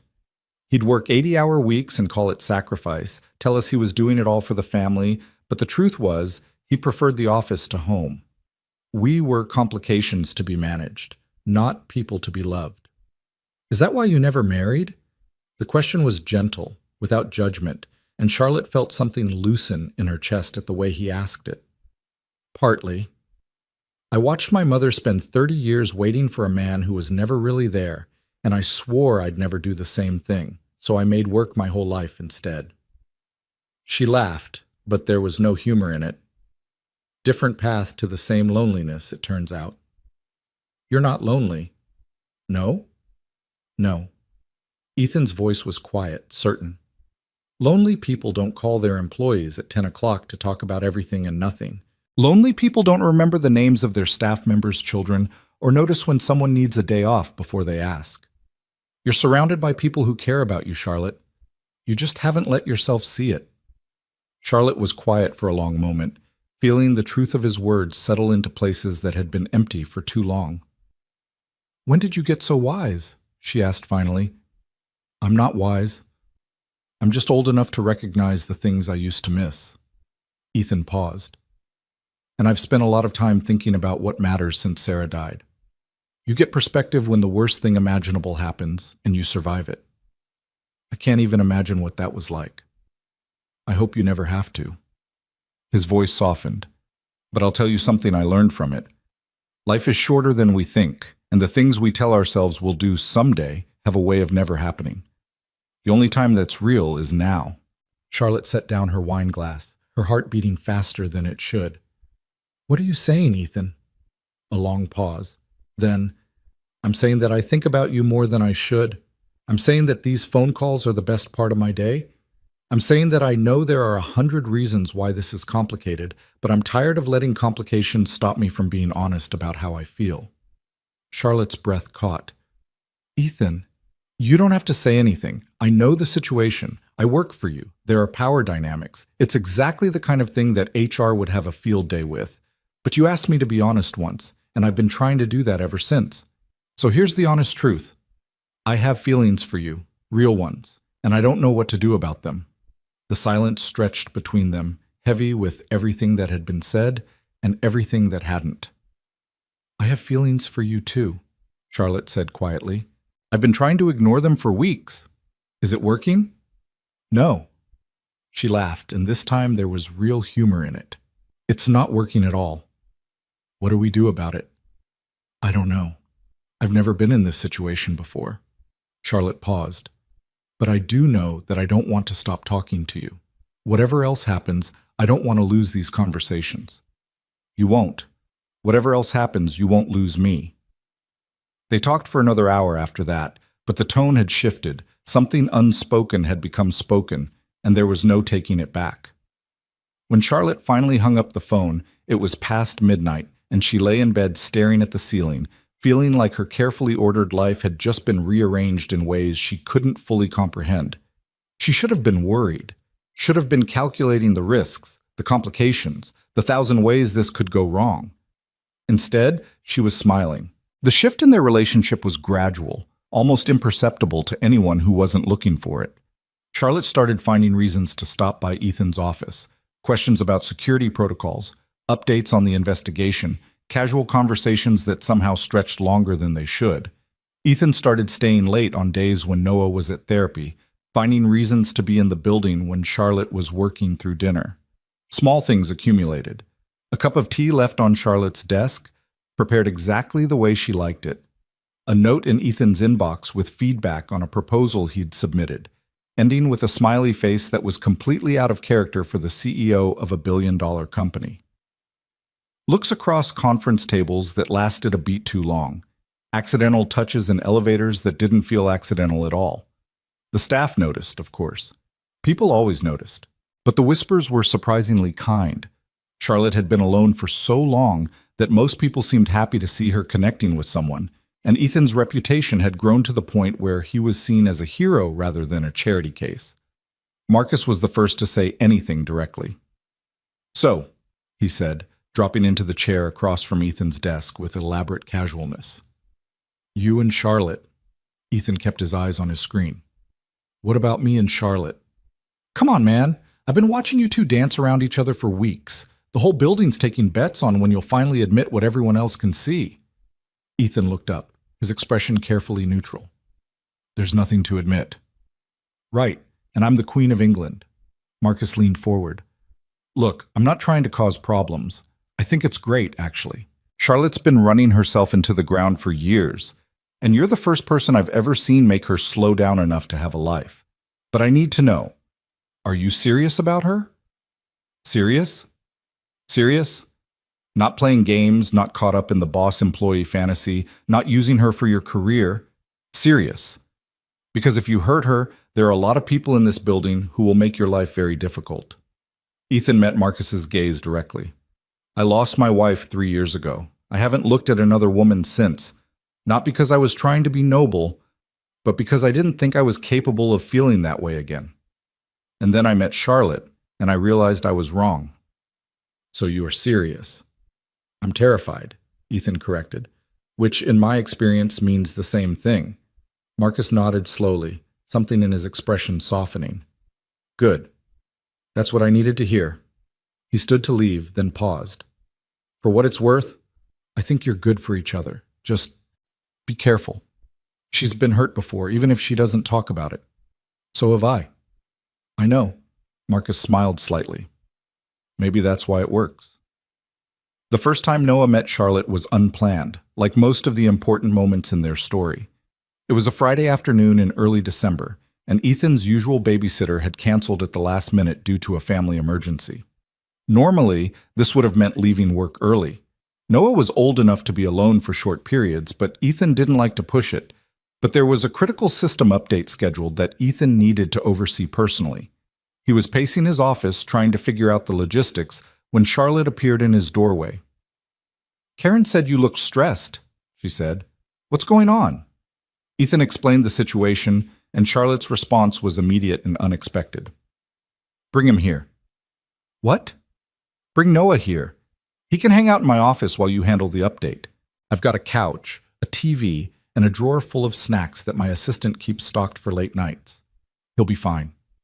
"Charlotte, I can't ask you to—" "You're not asking. I'm offering." She smiled, and it was the warm, unguarded version that Ethan had only recently started to see. "Besides, I've been wanting to meet him. This seems like as good an opportunity as any." An hour later, Noah was installed on Charlotte's office couch, his dragon book in his lap, and a bowl of pretzels within reach. He'd been shy at first, hiding behind Ethan's leg, answering Charlotte's questions in monosyllables, but Charlotte had a way with kids that surprised Ethan. She asked about his book, listened to his explanations of dragon hierarchy with apparent fascination, and didn't talk to him like he was a child who needed to be managed. "Your dad talks about you a lot," Charlotte said, sitting on the couch beside him. "He says you're the bravest person he knows." Noah looked up from his book, his expression skeptical. "He said that?" "He did, multiple times." "That's embarrassing." Charlotte laughed, a real laugh, the kind that Ethan rarely heard in professional settings. "I think it's sweet. My father never said anything like that about me." "Why not?" "I don't know. Maybe he didn't think to. Maybe he didn't notice." Charlotte shrugged. "Some people aren't very good at saying how they feel." Noah considered this with the seriousness of a philosopher. "Dad's good at it. He tells me he loves me every day, even when I'm being annoying." "That doesn't surprise me." Charlotte's eyes met Ethan's across the room, and something passed between them that didn't need words. "Your dad is pretty good at most things." The system update took 3 hours.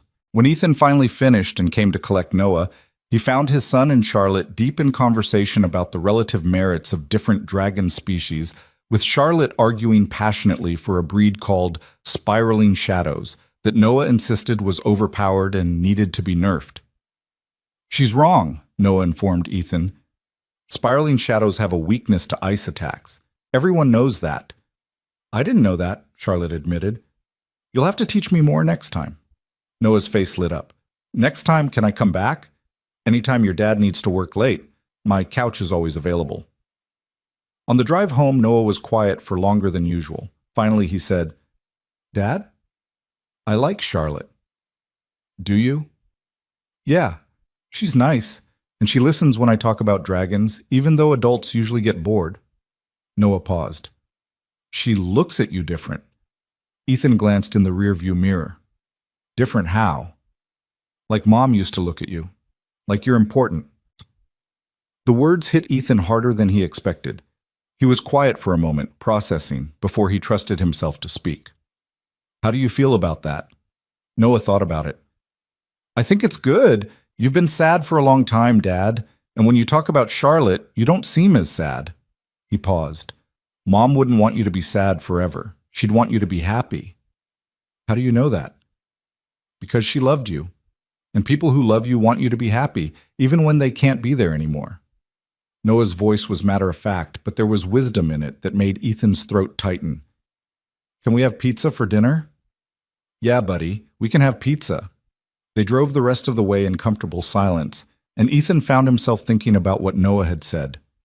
Mom wouldn't want you to be sad forever. She'd want you to be happy. It was true. Sarah would have wanted him to move on, to find love again, to give Noah a complete family instead of just the two of them against the world. She'd told him as much in those last terrible days in the hospital when they'd both known what was coming. "Don't close yourself off," she'd whispered, her hand cold in his. "Promise me, Ethan. When you're ready, let someone in. For Noah's sake and for yours." He'd promised, even though he'd never believed he'd be able to keep it. Now, 3 years later, he finally understood what she'd meant. The annual Tech Vision holiday party was held in mid-December, transforming the usually sterile office building into something magical. Charlotte had always hated these events. The forced mingling, the awkward conversations, the way people tried to use the festive atmosphere to pitch projects or curry favor. But this year was different. This year, she found herself looking forward to it. She chose her dress carefully, a deep green that brought out her eyes, elegant but not showy, and spent longer on her hair and makeup than she had in years. When she looked in the mirror, she saw someone she almost didn't recognize. A woman who looked happy, who looked like she had something to celebrate. The party was in full swing when Ethan arrived, Noah in tow. Charlotte had invited them both, had insisted, actually, overriding Ethan's concerns about mixing family and work. Noah was wearing a clip-on tie that was slightly crooked, and his eyes went wide when he saw the decorations. "Wow," he breathed. "It looks like a castle." "It's supposed to be a winter wonderland," Charlotte said, crouching down to his level. "But I think castle is better. Maybe we should redecorate." "Can I explore?" "Of course, just stay where your dad can see you." Noah ran off to investigate the dessert table, and Ethan turned to Charlotte with an expression she couldn't quite read. "You look beautiful," he said quietly. "You clean up pretty well yourself." Charlotte took in his suit, clearly new, obviously purchased for this occasion, and felt something warm bloom in her chest. "I wasn't sure you'd come." "Noah wouldn't let me say no. He's been talking about nothing else all week." Ethan paused. "And I wanted to see you, outside of work, outside of phone calls. Just see you. And you're even more beautiful in person." Charlotte felt her cheeks flush, which was absurd. She was 41 years old, the CEO of a major company, and she was blushing like a schoolgirl. "Dance with me," she said impulsively. "What?" "Dance with me. There's music, there's a dance floor, and I haven't danced with anyone in years." She held out her hand. "Please?" Ethan took her hand and they walked together to the dance floor, aware of the eyes following them, not caring. The music was something slow and classic, a jazz standard that Charlotte vaguely recognized, and they moved together with an ease that surprised them both. "People are watching," Ethan murmured. "Let them watch." "This isn't exactly subtle." "I'm tired of subtle." Charlotte looked up at him, her heart pounding. "I'm tired of pretending this isn't happening, of hiding how I feel, of worrying about what people will think. I want this, Ethan. I want you, and I don't want to waste any more time being afraid of it." Ethan was quiet for a moment, his hand warm on her waist. Then he said, "Noah asked me today if you were my girlfriend." "What did you tell him?" "I told him I didn't know, that it was complicated." Ethan paused. "But now I'm thinking maybe it doesn't have to be." "What do you mean?" "I mean that I've spent 3 years being careful, being cautious, making sure every decision was the safe one, the right one, the one that wouldn't lead to more pain." His voice dropped. "And I'm tired of it. I'm tired of letting fear run my life. Sarah wouldn't have wanted that. Noah doesn't want that. And He took a breath. "I don't want that anymore either."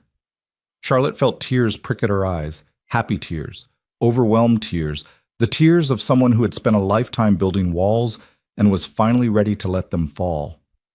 "So what do we do now?" "Now?" Ethan smiled, and it was the first truly unreserved smile she'd ever seen from him. "Now we stop pretending.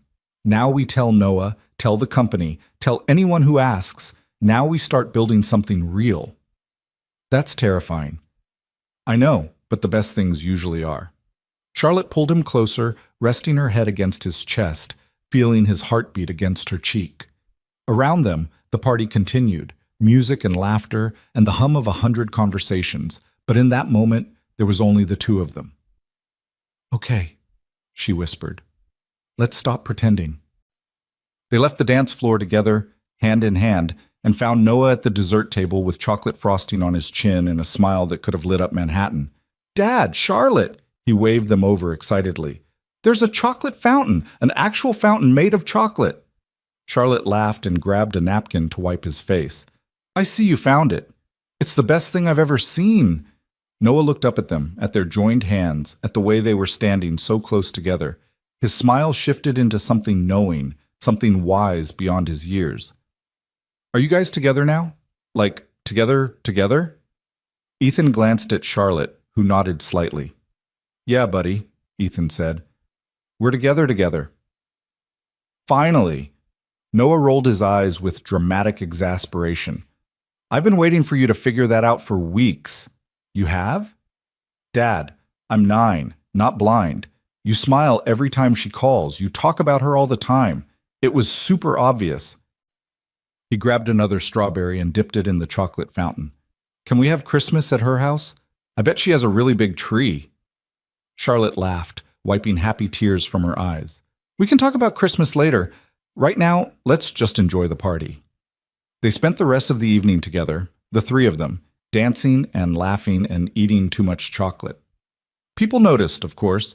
The whispers spread through the room like ripples in a pond. But Charlotte found that she didn't care. For the first time in years, she had something worth talking about. And for the first time in 3 years, Ethan felt something he'd thought he'd lost forever. The warmth of a family that wasn't just surviving, but thriving. The drive home that night was quiet. Noah asleep in the back seat, his face still slightly sticky from chocolate. Charlotte had offered them a guest room, but Ethan had gently declined. There would be time for that later, and tonight felt like enough, more than enough. Thank you, Charlotte had said at the door, her hand lingering in his. For tonight, for everything. Thank you for not giving up on me. Was that ever an option? I don't know, maybe at the beginning, before I understood what you were really offering. And what was that? Ethan had looked at her, really looked at her, seeing everything she was and everything she was becoming, and felt the last of his walls crumble away. A second chance, he said, at everything. He'd kissed her then, soft and certain, a promise of things to come. And when he finally pulled away, Charlotte was crying again. Happy tears, overwhelmed tears. The tears of someone who had just discovered that the future could be better than the past. Good night, Ethan. Good night, Charlotte. He carried Noah to the car, tucked him into his booster seat, and drove through the December night with the city lights streaming past like fallen stars. In the rearview mirror, his son slept peacefully, dreaming whatever dreams 9-year-olds dream about.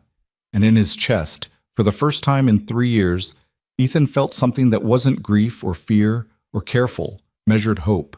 He felt joy. The winter after the holiday party was the happiest Ethan had known since Sarah died. Christmas came and went in a blur of warmth and connection, celebrated at Charlotte's apartment with a tree that was indeed as big as Noah had hoped.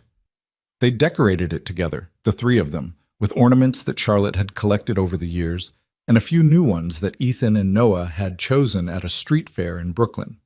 The star on top was crooked, placed there by Noah standing on Ethan's shoulders, and Charlotte had insisted they leave it that way, because imperfection was what made things real. New Year's Eve found them on Charlotte's rooftop terrace, watching fireworks explode over Manhattan while Noah counted down the seconds with increasingly excited shouts. When midnight struck, Ethan kissed Charlotte while their son cheered, and for one perfect moment, everything in the world felt exactly as it should be. January brought new challenges and new victories. The federal investigation into Grant Blackwood's activities concluded with a settlement that cost him his entire stake in Tech Vision, his reputation in the financial world, and any hope of ever holding influence over Charlotte's company again. The news coverage was extensive. Tech CEO takes down predatory investor, read one headline. And Charlotte handled the interviews with the same composed confidence she brought to everything. But it was the quieter victories that meant more to Ethan. Noah's therapist reported that his anxiety levels had dropped significantly. His nightmares, once a weekly occurrence, had become rare.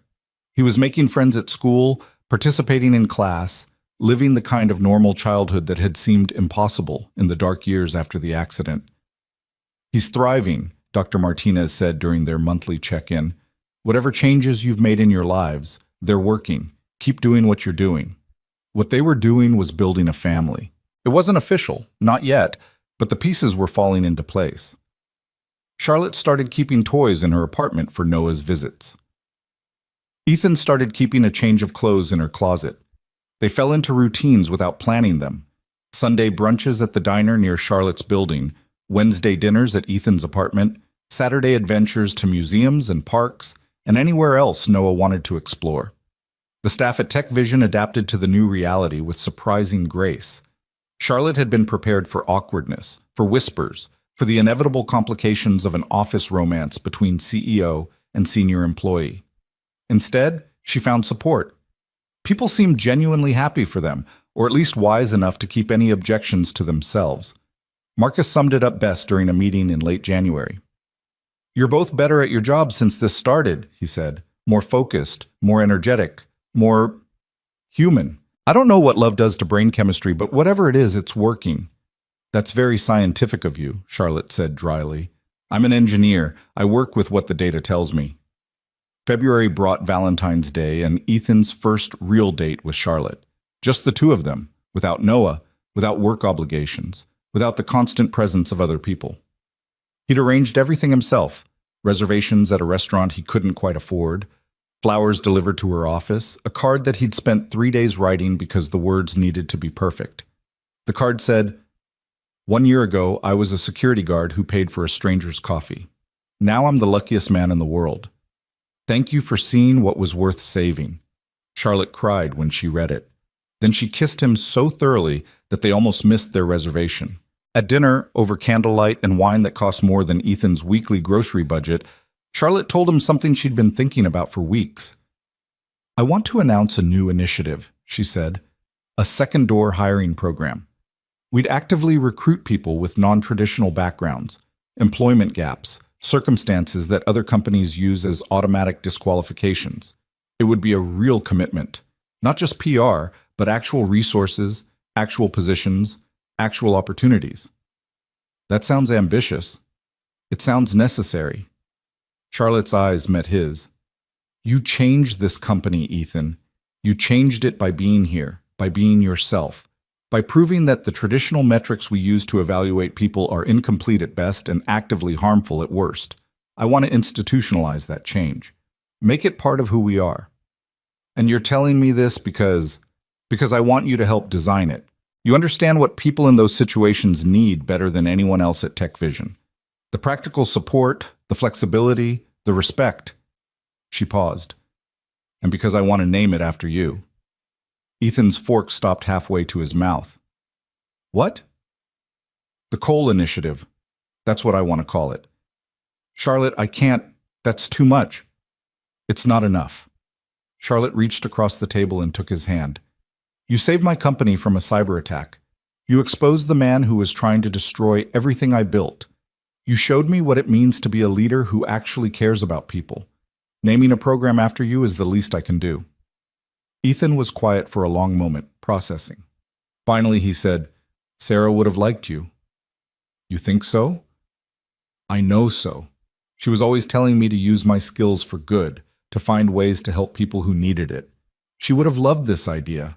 He squeezed Charlotte's hand. "She would have loved you." "I wish I could have met her." "Me too." Ethan's voice was thick with emotion he didn't try to hide. "But I think she sent you to me. That sounds crazy, I know, but the way everything happened, the declined card, the coffee, the way our paths kept crossing, it feels like more than coincidence." "I don't believe in coincidence," Charlotte said quietly. "I believe in people making choices. You chose to pay for my coffee. I chose to read your file. We both chose to be brave when it would have been easier to be careful." She paused. "Maybe Sarah's role was just making sure we were both in the right place at the right time. The rest was up to us."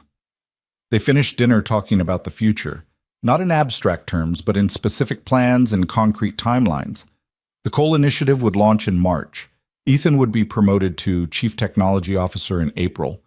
And somewhere after that, when the time was right, they would make their family official. None of it happened the way they planned. The crisis came without warning on a Tuesday morning in early March.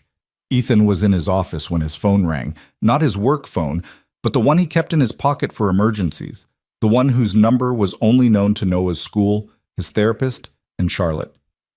"Mr. Cole, this is Dr. Martinez. I need you to come to my office right away." "Is Noah okay?" "Noah is fine, but there's something we need to discuss, and I don't think it can wait." Ethan was out the door before she finished speaking, his heart pounding with the familiar terror of a parent who has learned never to take safety for granted.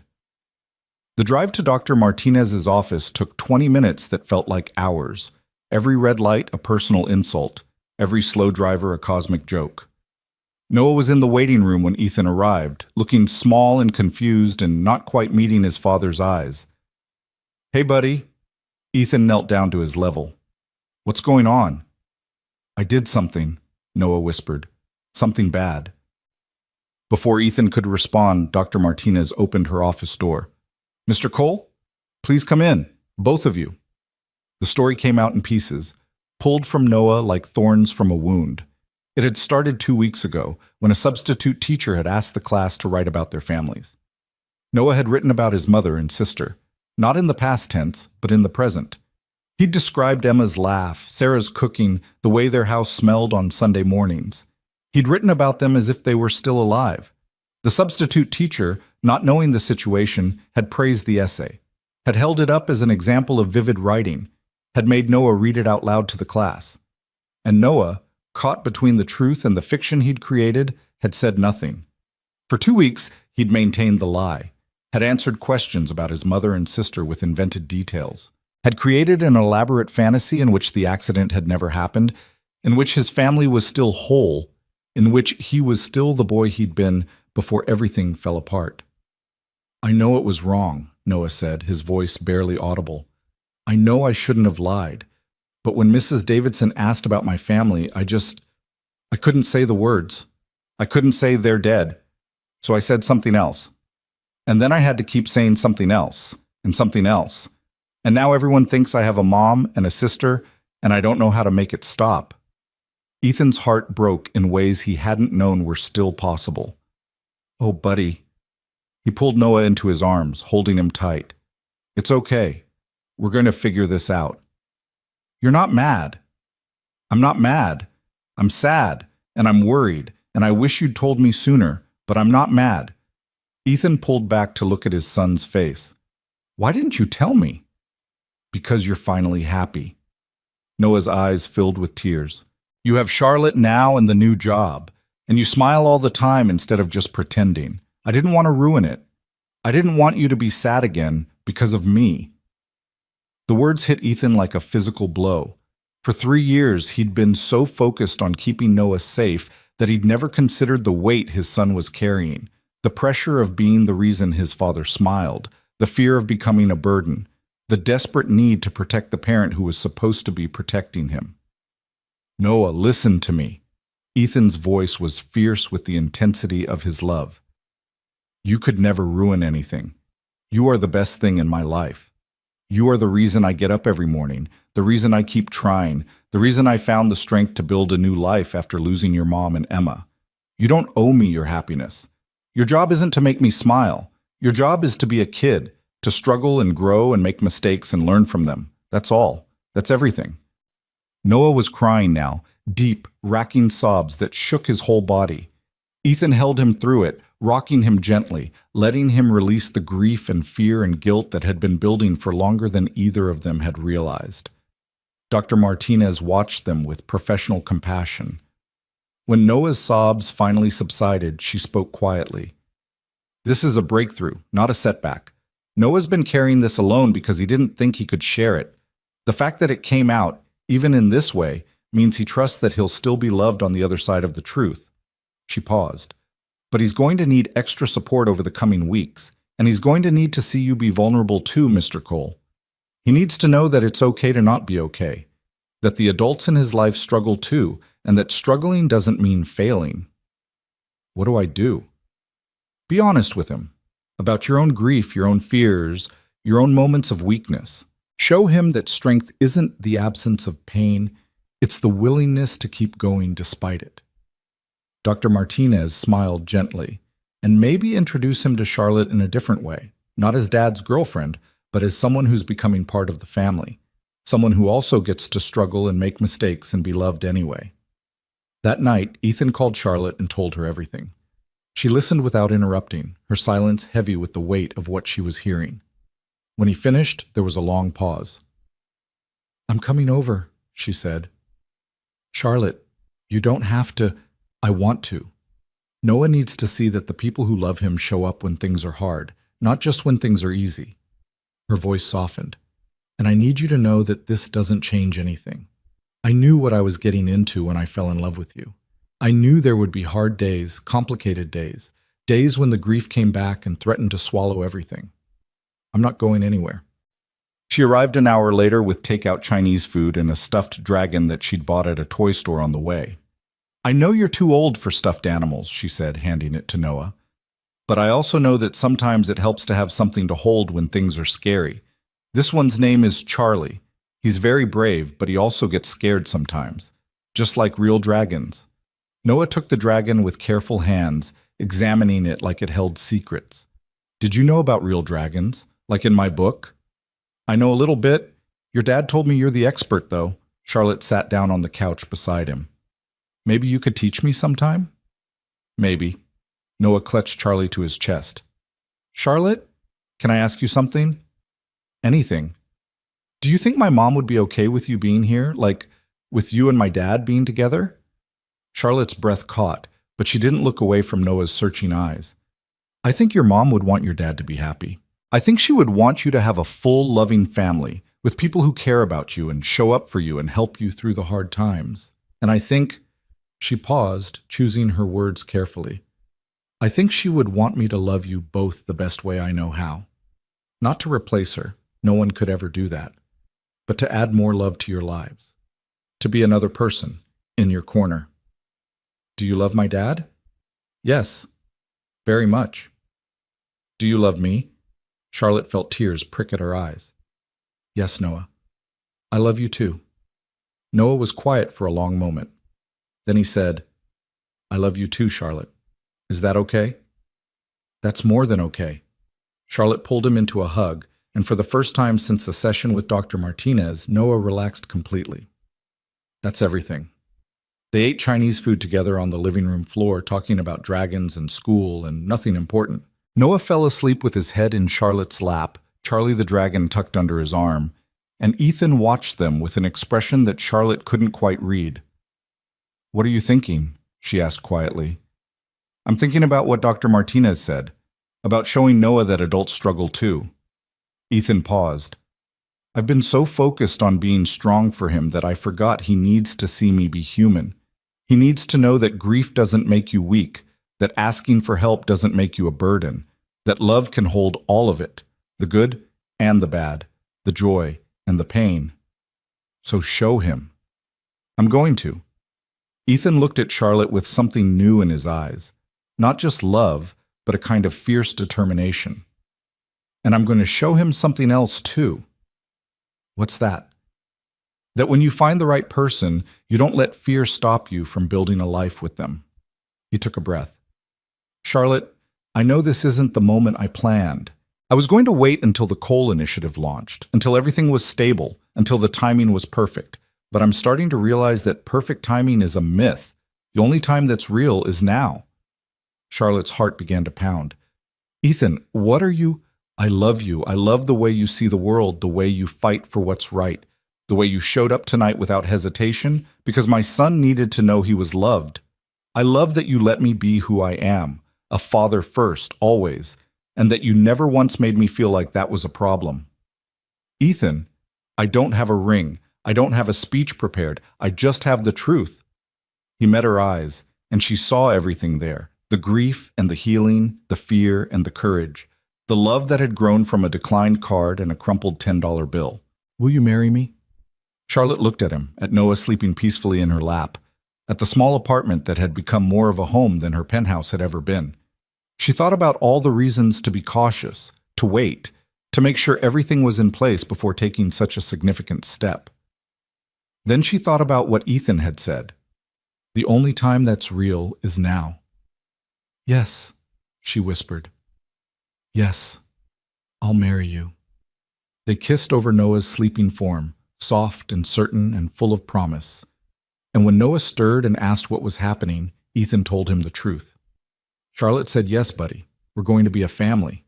Noah's sleepy face broke into a smile. "Finally, I've been waiting for you to ask her for ages." "You have?" "Dad, I'm 9, not blind." He snuggled deeper into Charlotte's lap, pulling Charlie close. "Can we have pancakes for breakfast? To celebrate?" "We can have whatever you want," Charlotte said, her voice thick with happy tears. "We can have everything." The coal initiative launched in April, exactly as planned. Charlotte made the announcement at a company-wide meeting, with Ethan beside her on the stage and Noah watching from the front row. She explained the program's goals, actively recruiting people with non-traditional backgrounds, providing flexible work arrangements for caregivers, removing arbitrary barriers that kept talented people from being seen. This company was built on the idea that technology can change the world, Charlotte said, but we forgot that technology doesn't change anything on its own. People do.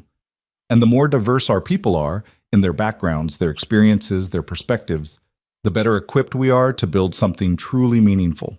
She turned to Ethan, and her voice softened. I named this program after someone who taught me what second chances really mean. Someone who showed me that the gaps in a resume might be the most important parts of a person's story. Someone who reminded me that success isn't about perfection. It's about showing up, doing the work, and refusing to give up on the people who matter. She reached for his hand. Ethan Cole came to Tech Vision as a security guard, and he's leaving this stage as our chief technology officer. Not because I gave him a handout, but because he earned every single thing he achieved. And along the way, he changed this company, and he changed me in ways I'm still discovering. The applause was thunderous. Noah stood on his chair to cheer, and someone had to remind him that standing on chairs wasn't safe, and Charlotte laughed through her tears because everything was messy and imperfect and absolutely, completely right. The wedding happened in June, on a rooftop in Brooklyn with the Manhattan skyline as their backdrop. It was a small ceremony, just family and close friends, the people who had been part of their journey from the beginning. Marcus served as Ethan's best man. Charlotte's college roommate, a woman named Diana, who had been the only person to know about her father's emotional absence, stood as maid of honor. And Noah, in a suit that made him look much older than 9, carried the rings on a pillow he'd decorated himself with dragons and stars. The officiant asked Ethan to speak his vows, and he pulled out a piece of paper that was already wrinkled from being folded and unfolded too many times. Charlotte, he began, his voice steady despite the emotion in his eyes. 1 year ago, I was a man who had lost everything. I'd lost my wife, my daughter, my career, my sense of who I was supposed to be. I was working as a security guard because it was the only job that let me be the father Noah needed, and I had accepted that my life would be small and careful forever. He looked up from the paper, meeting her eyes. Then you walked into a Starbucks with a declined card and a look on your face that I recognized. It was the look of someone who had everything the world said they should want and still felt alone. And something in me, some instinct I'd thought was dead, reached out. I paid for your coffee. $5.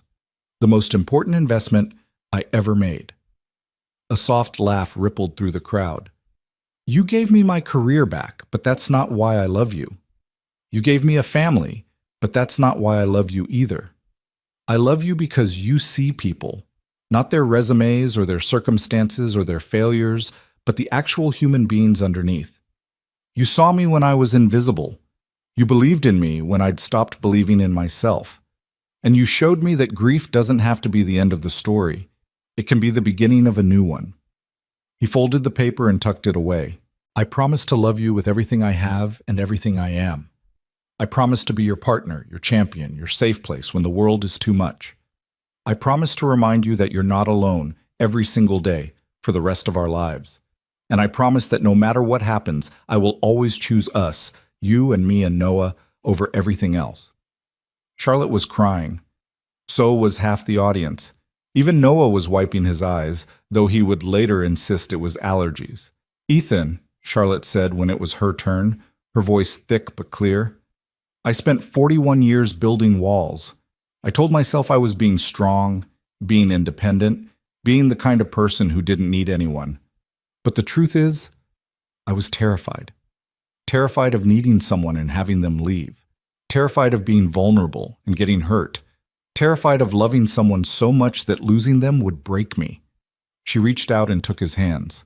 Then you came along and you broke through every wall I'd built. Not by force, you're too gentle for that, but by being exactly who you are. Patient and kind and honest and brave. You showed me what it looks like to love without holding back, to commit without guarantees, to build a life based on trust instead of fear. Her voice grew stronger. I promise to be the partner you deserve.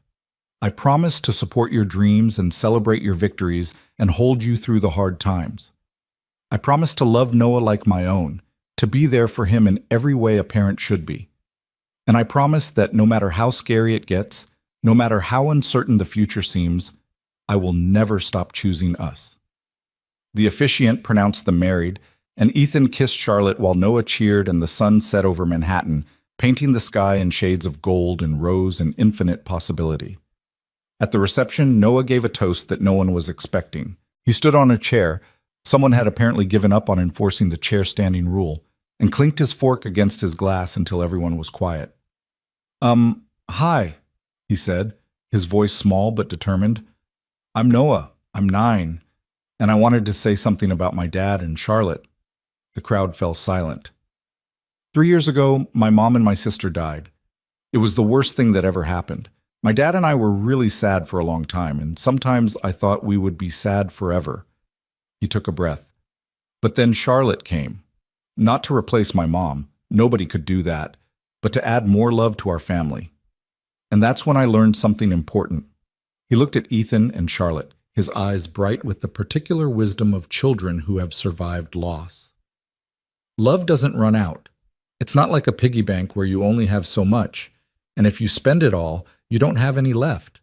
Love is more like a candle. You can use one candle to light another candle, and the first one doesn't get smaller. It just makes more light." He held up his glass of apple juice. "To my dad and Charlotte, thank you for making more light."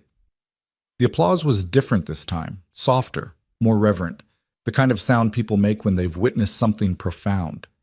Charlotte pulled Noah into a hug that lasted long enough for him to start squirming, and Ethan wiped tears from his face without embarrassment. Later that night, after the dancing and the cake and the endless photographs, the three of them stood on the rooftop together, looking out at the city they all called home. "Dad," Noah said, "are we going to live in Charlotte's apartment now, the one with the big tree?"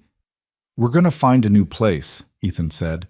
"Something that's ours, with room for all of us and our memories and whatever comes next. Can I have my own room?" "You can have your own room." "Can Charlie the dragon have his own room?" Charlotte laughed. "Charlie can share your room. Dragons like company." Noah considered this. "Okay, that's fair." He yawned hugely. "Can we go home now? I'm tired." "Yeah, buddy." Ethan lifted him up, feeling the familiar weight of his son against his chest. "We can go home." They walked to the elevator together, Ethan carrying Noah, Charlotte's hand in his, and for a moment Ethan thought about everything that had led them here, the accident that had destroyed his world, the 3 years of grief that had felt endless, the declined card at a Starbucks on a random Monday morning, the crumpled $10 bill that had changed everything. 1 year later, almost to the day, the three of them stood outside that same Starbucks. It was morning, the kind of bright March morning that made Manhattan feel like a place where anything was possible. They were on their way to work and school, running the kind of errands that had become routine in the years since the wedding. "This is the place," Noah said, pointing at the door. "Where you guys met." "This is the place," Charlotte confirmed. "Can we go in?" They went in. The Starbucks looked exactly the same counter, the same pastry display, the same line of impatient professionals waiting for their morning caffeine. Ethan felt the memory wash over him, Charlotte's embarrassed face, the rejected card, the impulse that had made him reach past her with a handful of crumpled bills. They ordered Charlotte's usual oat milk latte, Ethan's black coffee, hot chocolate for Noah, and Charlotte pulled out her corporate card. It went through without a problem. "Declined cards fixed, I see," Ethan said, smiling. "Finally got that sorted out." Charlotte smiled back. "Only took a year and a complete restructuring of my accounting department." The barista called their names, and they moved to the pickup counter together, the same counter where Ethan had once stood beside a stranger, not knowing that she would become his whole world. "I got it," Ethan said, reaching for Charlotte's coffee before she could. "You don't have to—" "I know." He handed her the cup, his fingers brushing hers. "But I want to. Just in case." Charlotte's eyes glistened. "Just in case of what?" "Just in case the universe needs reminding." He leaned in and kissed her softly. "That some things are worth paying for."